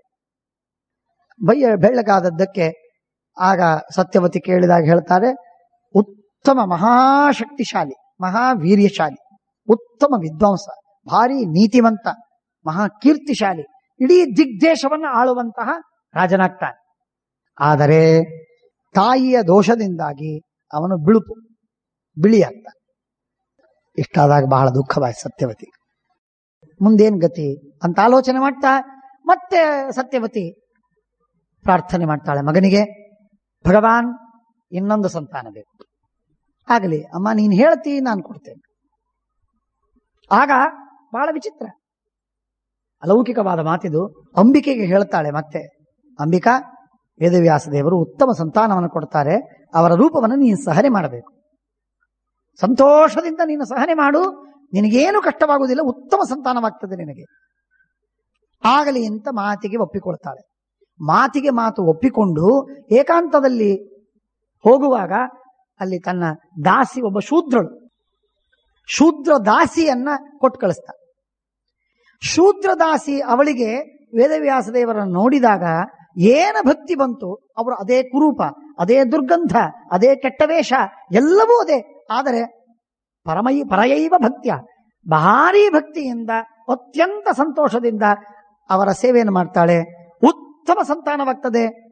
ಹೊರಗೆ ಬಂದು ಕೇಳಿದಾಗ ಸತ್ಯವತಿ ಕೇಳ್ತಾಳೆ, ಯಾರು ಹುಟ್ಟುತ್ತಾನೆ? ಎಂಥ ಮಗ? ಉತ್ತಮ ವಿದ್ಯಾವಂತ, ಮಹಾಶೂರ, ಒಳ್ಳೆ ಪರಾಕ್ರಮಿ, ನೀತಿವಂತ, ನೀತಿಶಾಸ್ತ್ರ ಪ್ರವರ್ತನ ಮಾಡತಕ್ಕಂತಹ ಉತ್ತಮ ಜ್ಞಾನಿ ವಿದುರ. ಆದರೆ ಅವಳು ತಾನು ಬರಲಿಲ್ಲ, ಶೂದ್ರ ದಾಸಿಯನ್ನು ಕಳಿಸಿದ್ದಾಳೆ, ಭುಜಿಷ್ಯ. ಆದ್ದರಿಂದ ಶೂದ್ರ ಹುಟ್ಟುತ್ತಾನವನು, ಅವನೇ ವಿದುರ. ಹೀಗೆ 3 ಜನ ಮಕ್ಕಳನ್ನ ಹೇಳ್ತಾರೆ. ಇನ್ನು ಉಪಾಯವಿಲ್ಲ ಅಂತ ಸತ್ಯವತಿ ಸುಮ್ಮನಾಗ್ತಾಳೆ. ವೇದವ್ಯಾಸ ದೇವರು ಹೊರಟು ಹೋಗ್ತಾರೆ. ಹೀಗೆ 3 ಜನ ಮಕ್ಕಳು ನಿಯೋಗ ಪದ್ಧತಿಯಿಂದ ವೇದವ್ಯಾಸ ದೇವರ ಮಕ್ಕಳಿವರು. ವೇದವ್ಯಾಸ ದೇವರ ಮಕ್ಕಳು. ಸ್ವಾರಸ್ಯ ಒಂದು ಮಾತು, ಈ ಮಾತನ್ನು ಸ್ವಲ್ಪ ನೆನಪಿಟ್ಕೋಬೇಕು ಮುಂದೆ. ಅಫ್ಕೋರ್ಸ್ ಈ ಮಾತು ಬಹಳ ಬಹಳ ಕಡೆಗೆ ಬರುವುದಿಲ್ಲ. ಆದ್ರೆ ಒಂದೇ ಒಂದು ಸಲ ಎಚ್ಚರವನ್ನು ಕೊಡುವಾಗ ಹೇಳ್ತಾರೆ, ಪಾಂಡವರು ಏನಾದ್ರೂ ಗೊತ್ತೇನೀಗ? ದೇವರ ಮೊಮ್ಮಕ್ಕಳಾದ್ರು. ಇದು ದೊಡ್ಡ ಕ್ವಾಲಿಫಿಕೇಶನ್ ಆಗತ್ತೆ ಶ್ರೀಕೃಷ್ಣ ಪರಮಾತ್ಮನಿಗೆ. ಅರ್ಜುನನಿಗೆ ಸುಭದ್ರೆಯನ್ನು ಕೊಟ್ಟು ಮದುವೆ ಮಾಡುವಾಗ ಕೃಷ್ಣ ಏಕಾಂತದಲ್ಲಿ ಅರ್ಜುನನಿಂದ ಸುಭದ್ರೆಯ ಅಪಹಾರವಾಗುವಂತೆ ವ್ಯವಸ್ಥೆ ಮಾಡ್ತಾನೆ. ಅಪಹಾರ ಮಾಡ್ಕೊಂಡು ಹೋಗಿಬಿಡ್ತಾರೆ. ಹೋಗಿಬಿಟ್ರೆ ಆಗ ಹೋದಾಗ ವಿಪೃಥುವಿನ ಜೊತೆಗೆ ಯುದ್ಧವಾಗ್ತದೆ, ತಿರುಗಿ ಬರ್ತದೆ ಇತ್ಯಾದಿ ಕಥೆಗಳೆಲ್ಲ ಕೇಳಿದಿರಿ. ಆಗ ಬಲರಾಮ ದೇವರ ಅಧ್ಯಕ್ಷತೆಯೊಳಗೆ ದೊಡ್ಡದಾದ ಮೀಟಿಂಗ್. ಆ ಮೀಟಿಂಗಿನೊಳಗೆ ಅರ್ಜುನನನ್ನು ಹೋಗಿ ಸೋಲಿಸಿ ಸುಭದ್ರೆಯನ್ನು ತಿರುಗಿ ಕರ್ಕೊಂಡು ಬರಬೇಕು ಅಂತ ಎಲ್ಲರೂ ರೆಸಲ್ಯೂಷನ್ ಬರ್ಕೊಂಡು ಇನ್ನೇನು ಪಾಸ್ ಆಗಬೇಕು. ಆಗ ಎಲ್ಲರೂ ಕೈ ಎತ್ತಿ ಆಗಲಿ ಅಂತ ಒಪ್ತಿರ್ತಾರೆ. ಅಷ್ಟೊಳಗೆ ಬಲರಾಮ ದೇವರು ಹೇಳ್ತಾರೆ, ನೀವೆಲ್ಲ ಕೈ ಎತ್ತಿ ಏನು ಪ್ರಯೋಜನವಿಲ್ಲ, ನಿಜವಾಗಿ ಕೈ ಹಿಡಿಯೋ ದೇವರು ಕೈ ಎತ್ತಬೇಕು. ಕೃಷ್ಣನ್ ಕೇಳ್ರಿ, ಅವನ ಮನಸ್ಸು ಸಿದ್ಧಾಗಿಲ್ಲ, ಅವನ ಯಾಕೋ ಕೆಳಗೆ ಮುಖ ಹಾಕೊಂಡು ಕೂತಾನೆ, ಅವನ ಅಭಿಪ್ರಾಯ ಕೇಳ್ಕೊಳ್ರಿ, ಆಮೇಲೆ ಮಾಡ್ರಿ ಕೆಲಸ. ಕೃಷ್ಣನಿಗೆ ಕೇಳಿದ್ರಿ, ಕೃಷ್ಣ ಏನ್ ಮಾಡ್ಬೇಕು, ಸುಭದ್ರೆಯನ್ನು ಕರ್ಕೊಂಡು ಬರಬೇಕೋ ಬೇಡ? ಸುಭದ್ರೆಯನ್ನು ಕರ್ಕೊಂಡು ಬರಬೇಕು. ಯಾಕೆ ಕರ್ಕೊಂಡು ಬರಬೇಕು? ಅರ್ಜುನ ಕರ್ಕೊಂಡು ಹೋಗ್ಯಾನ, ಕರ್ಕೊಂಡು ಹೋಗಿ ಯಾರು ಮದುವೆ ಮಾಡ್ತೀರ? ಆಮೇಲೆ ಅರ್ಜುನ ಅಪಹಾರ ಮಾಡಿಕೊಂಡು ಹೋಗಿರ್ತಕ್ಕ ಹೆಣ್ಣನ್ನು ನೀವು ಇನ್ನೊಬ್ರಿಗೆ ಕೊಟ್ಟು ಮದುವೆ ಮಾಡ್ಕೋತಾರ ಯಾರಾದ್ರೂ? ನಿಮಗೆ ಅಪಮಾನಲ್ಲ? ಎಂತ ನೀವು ಹೋಗಿ ಅಲ್ಲಿ ಸೋಲ್ತೀರಿ ನಿಶ್ಚಿತ. ಅರ್ಜುನ ಒಬ್ಬ ಬೇಕಾದಾಗೆ ನಿಮ್ಮನ್ನೆಲ್ಲರನ್ನೂ ಸವರಿ ಹಾಕ್ತಾನೆ, ಸೋಲ್ತೀರಿ. ಸೋತ್ರೆ ಅಪಮಾನ ಬೇಡ, ಗೆದ್ದು ಅವಳಂತಂದ್ರೆ ಏನಾಗೋದಿದೆ ನಿಮಗೆ ಲಾಭ? ಅರ್ಜುನ ಅಪಹಾರ ಮಾಡಿಕೊಂಡು ಹೋಗಿರತಕ್ಕ ಹೆಣ್ಣನ್ನ ನಾವು ಮದುವೆ ಮಾಡ್ಕೊಳ್ಳೋದು ಯಾರೂ ಒಪ್ಲಿಕ್ಕೆ ತಯಾರಾಗೋದಿಲ್ಲ. ಏನಿಂಥ ಹುಚ್ಚರ ಕೆಲಸ ಮಾಡ್ತೀರಿ? ಮಾಡ್ಲಿಕ್ಕೆ ಹೋಗ್ಬೇಡ್ರಿ, ಬಿಟ್ಬಿಡಿ, ಅವಳ ಮದುವೆ ಮಾಡಿಕೊಟ್ಟು ಬಿಡ್ರಿ. ಇನ್ನೊಂದು, ಏನ್ ಕಮ್ಮಿ ಆಗಿದೆ ಅರ್ಜುನನಿಗೆ? ಸಾಕ್ಷಾತ್ ವೇದವ್ಯಾಸ ದೇವರ ಮೊಮ್ಮಗ ಅವನು ಅಂತ ಕೃಷ್ಣ ಪರಮಾತ್ಮ ಅರ್ಜುನನ ಕ್ವಾಲಿಫಿಕೇಶನ್ ಹೇಳುವಾಗ, ಕನ್ಯಾ ಪ್ರದಾನ ಮಾಡುವುದಕ್ಕೆ ಕ್ವಾಲಿಫಿಕೇಶನ್ ಹೇಳಬೇಕಲ್ಲ, ಆಗ ಹೇಳುವಾಗ ಸಾಕ್ಷಾತ್ ಕೃಷ್ಣನ ಮೊಮ್ಮಗ, ವೇದವ್ಯಾಸ ದೇವರ ಮೊಮ್ಮಗ ಅಂತ ಹೇಳಿ ನೆನಪಿಸಿಕೊಡ್ತಾನೆ. ಹಾಗಾಗಿ ಪಾಂಡವರು ಕೃಷ್ಣನ ವೇದವ್ಯಾಸ ದೇವರ ಮೊಮ್ಮಕ್ಕಳು. ಬಹಳ ದೊಡ್ಡದಾದಂತಹ ಭಾಗ ನಾವಲ್ಲಿ ನೋಡಬೇಕು. ಇದು ಒಂದು. ಈ ಮಾತುಗಳನ್ನೆಲ್ಲ ನಾಕರೋದ್ವಚನಂ ದೇವ್ಯಾಹ ಭಯಾತ್ ಸ್ವರಸತೋಪಮ, ಈ ಮಾತನ್ನು ಹೇಳುವಾಗ ಶ್ರೀಮದ್ ಆಚಾರ್ಯ ಒಂದು ನಿರ್ಣಯವನ್ನು ಕೊಡ್ತಾರೆ, ಬಹಳ ಮಹತ್ವದ ಮಾತು. ನೀನು ಅಂಬಿಕಾ ಯಾವಾಗ ಸತ್ಯವತಿ ಅಂಬಿಕಾಗಿ ಹೇಳ್ತಾಳೆ, ನೀನು ವೇದವ್ಯಾಸ ದೇವರಿಂದ 2ನೇ ಸಲ ಸಂತಾನವನ್ನು ಪಡಿ ಅಂತ, ಆಗ ಅಂಬಿಕಾ ದೇವರ ಬಗ್ಗೆ ತಾತ್ಸಾರದಿಂದ ತನ್ನ ಸೇವಕಿಯನ್ನ, ದಾಸಿಯನ್ನ ಕೊಟ್ಟು ಕಳಿಸ್ತಾಳಲ್ಲ, ಆಗ ಶ್ರೀಮದಾಚಾರ್ಯ ಅಂತಾರೆ, ಅಂಬಿಕಾಗೆ ದೇವರ ಮೇಲೆ ಭಕ್ತಿ ಇರಲಿಲ್ಲ. ನಿರ್ಣಯವನ್ನು ಕೊಡ್ತಾರೆ ಶ್ರೀಮದಾಚಾರ್ಯ. ಅವಳಿಗೆ ಭಕ್ತಿ ಇತ್ತು, ಅವಳು ಸಾತ್ವಿಕಳೇ, ಆದರೆ ಅಷ್ಟು ಉತ್ತಮವಾದಂತಹ ಭಕ್ತಿ ಇರಲಿಲ್ಲ. ಹಾಗಾಗಿ ಅವಳು ಅಂಬಿಕಾತು ಕ್ರಮಯೋಗತೋಗ, ಅವಳಿಗೆ ಉತ್ತಮವಾದ ಗತಿ ಒಮ್ಮೆಲೆಗೆ ಆಗಲಿಲ್ಲ. ನಿಧಾನಕ್ಕೆ ಆಮೇಲೆ ಬಹಳ ದಿವಸ ಆದ ಮೇಲೆ ಅವಳಿಗೂ ಒಳ್ಳೆ ಗತಿ ಆಗ್ತದೆ. ಅಂಬಾಲಿಕಾ 3ನೇದವಳು, ಆ ಪಾಂಡುವಿನ ತಾಯಿ, ಅವಳು ಮಾತ್ರ ಪರಮಾತ್ಮನಲ್ಲಿ ವಿಶೇಷವಾದ ಭಕ್ತಿ ಉಳ್ಳವಳು. ಆದರೆ ವ್ರತವನ್ನ, ನಿಯಮವನ್ನು ಅನುಷ್ಠಾನ ಮಾಡುವುದರಲ್ಲಿ ಕೊರತೆ ಆದದ್ದರಿಂದ ಮಕ್ಕಳಲ್ಲಿ ದೋಷ ಬಂತೆ ಹೊರತು ಭಕ್ತಿ ಇತ್ತು. ಆದರೆ ಭಕ್ತಿಯಲ್ಲಿ ಅತ್ಯುತ್ತಮಳಾದವಳು ಅಂದ್ರೆ ವಿದುರನ ತಾಯಿ. ಶೂದ್ರಿಯಾಗಿದ್ದರೂ ಕೂಡ ವಿದುರನ ತಾಯಿ ಭಕ್ತಿಯಲ್ಲಿ ಶ್ರೇಷ್ಠಳಾಗಿದ್ದು. ಇದರೊಳಗೆ ನಿಯಮವನ್ನು ಹೇಳ್ತಾ ಇರುವಾಗ ಸತ್ಯವತಿ ಬಹಳ ಉತ್ತಮಳಾದವಳು. ಸಾಕ್ಷಾತ್ ವೇದವ್ಯಾಸ ದೇವರನ್ನ ದೇವರು ಹಾಗೂ ತನ್ನ ಮಗ ಅಂತ ಎರಡೂ ಬ್ರಹ್ಮತಯ ಪುತ್ರತಯಾಚ, ತನ್ನ ಮಗನೆಂದೂ ಉಪಾಸನೆ ಮಾಡಿದ್ಲು, ದೇವರು ಅಂತೂ ಉಪಾಸನೆ ಮಾಡಿದ್ಲು. ದೇವರು ಎಂದು ಉಪಾಸನೆ ಮಾಡಿದ್ದಕ್ಕಾಗಿ ಅವಳಿಗೆ ಶ್ರೇಷ್ಠವಾದ ಸದ್ಗತಿಯಾಗಿದೆ ಅಂತನ್ನುವುದಾಗಿ ಶ್ರೀಮದಾಚಾರ್ಯರು ನಿರ್ಣಯವನ್ನು ಕೊಡ್ತಾರೆ. ಈ ಮೋಸವನ್ನು ಮಾಡುವ ಸಂದರ್ಭದಲ್ಲಿ ಅಂಬಿಕಾಗೆ ತನ್ನ ಆಭರಣಗಳನ್ನು ಹಾಕಿ ತೊಡಿಸಿ ಕಳಿಸ್ತಾಳೆ. ಅಂಬಿಕಾ ನಾಕರೋದ್ವಚನಂ ದೇವ್ಯಾಹ ಭಯಾತ್ ಸ್ವರಸತೋಪಮ ತತ ಸ್ವೈರ್ಭೂಷಣೈರ್ ದಾಸೀಂ ಭೂಷಯಿತ್ವಾ ಅಪ್ಸರೋಪಮಂ ಪ್ರತ್ಯುದ್ಗಮ್ಯಾಭಿವಾದ್ಯ ಚ ಸಂವಿವೇಶ ಅಭ್ಯನುಜ್ಞಾತ ಸತ್ಕೃತ್ಯೋಪಚ ಉಪಚಚಾರ ಚ ತಸ್ಯಾಂ ತುಷ್ಟಿಮಗಾದೃಶಿ ಪ್ರಳಂಭಮಾತ್ಮನಶ್ಚೈವ ಶೂದ್ರಾಯ ಪುತ್ರ ಜನ್ಮ ಚ. ಶೂದ್ರನಿಂದ ಮಗ ಹುಟ್ಟಿದ್ದು, ತನಗೆ ಈ ರೀತಿಯಾಗಿ ಮೋಸವಾದದ್ದು, ಇದನ್ನ ವೇದವ್ಯಾಸ ದೇವರು ಬಹಳ ಸ್ಪಷ್ಟವಾಗಿ ಸತ್ಯವತಿಗೆ ಆ ಮಾತನ್ನ ತಿಳಿಸಿ, ಈ ರೀತಿಯಾಗಿ ಆಗಿದೆ, ಶೂದ್ರಿಯಾದಂತಹ ಹೆಣ್ಣು ನನ್ನ ಹತ್ರ ಬಂದು ಸಂತಾನವನ್ನು ಪಡೆದಿದೆ, ಆದ್ದರಿಂದ ಉಪಾಯವಿಲ್ಲ ಅಂತ ಹೇಳಿ ತಾನು ಆ ನಿಯಮಗಳನ್ನ ತಿಳಿಸಿಕೊಟ್ಟು 3 ಜನ ಮಕ್ಕಳು, 3 ಜನರೂ ಕೂಡ ವೇದವ್ಯಾಸ ದೇವರ ಮಕ್ಕಳು, ಧೃತರಾಷ್ಟ್ರ, ಪಾಂಡು, ವಿದುರ.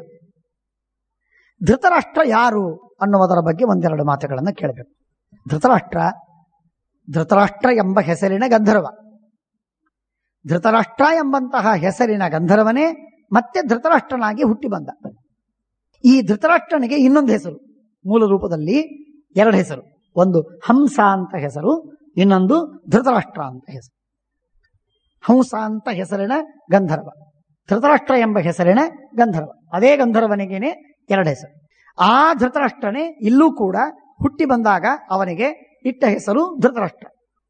ಆಕಸ್ಮಿಕವಾಗಿ ಇಟ್ಟಿರಬಹುದು, ಅಥವಾ ಗೊತ್ತಿದ್ದು ತಿಳಿದವರು ಹೇಳಿ ಇಡಿಸಿರಬಹುದು. ಆದರೆ ಅವನ ಹೆಸರು ಧೃತರಾಷ್ಟ್ರ. ಮೂಲ ರೂಪದಲ್ಲೂ ಅವತಾರ ಮಾಡಿದಾಗಲೂ. ಅವನ ಹೆಂಡತಿ ಗಾಂಧಾರಿ ಧೃತರಾಷ್ಟ್ರನ ಹೆಂಡತಿಯೇ, ಮೂಲ ರೂಪದಲ್ಲೂ ಧೃತರಾಷ್ಟ್ರನ ಹೆಂಡತಿಯೇ, ಅವಳೇ ಇಲ್ಲಿ ಅವತಾರ ಮಾಡಿದ್ದು. ಪಾಂಡುರಾಜ ಯಾರು ಅನ್ನುವುದು ಪ್ರಶ್ನೆ.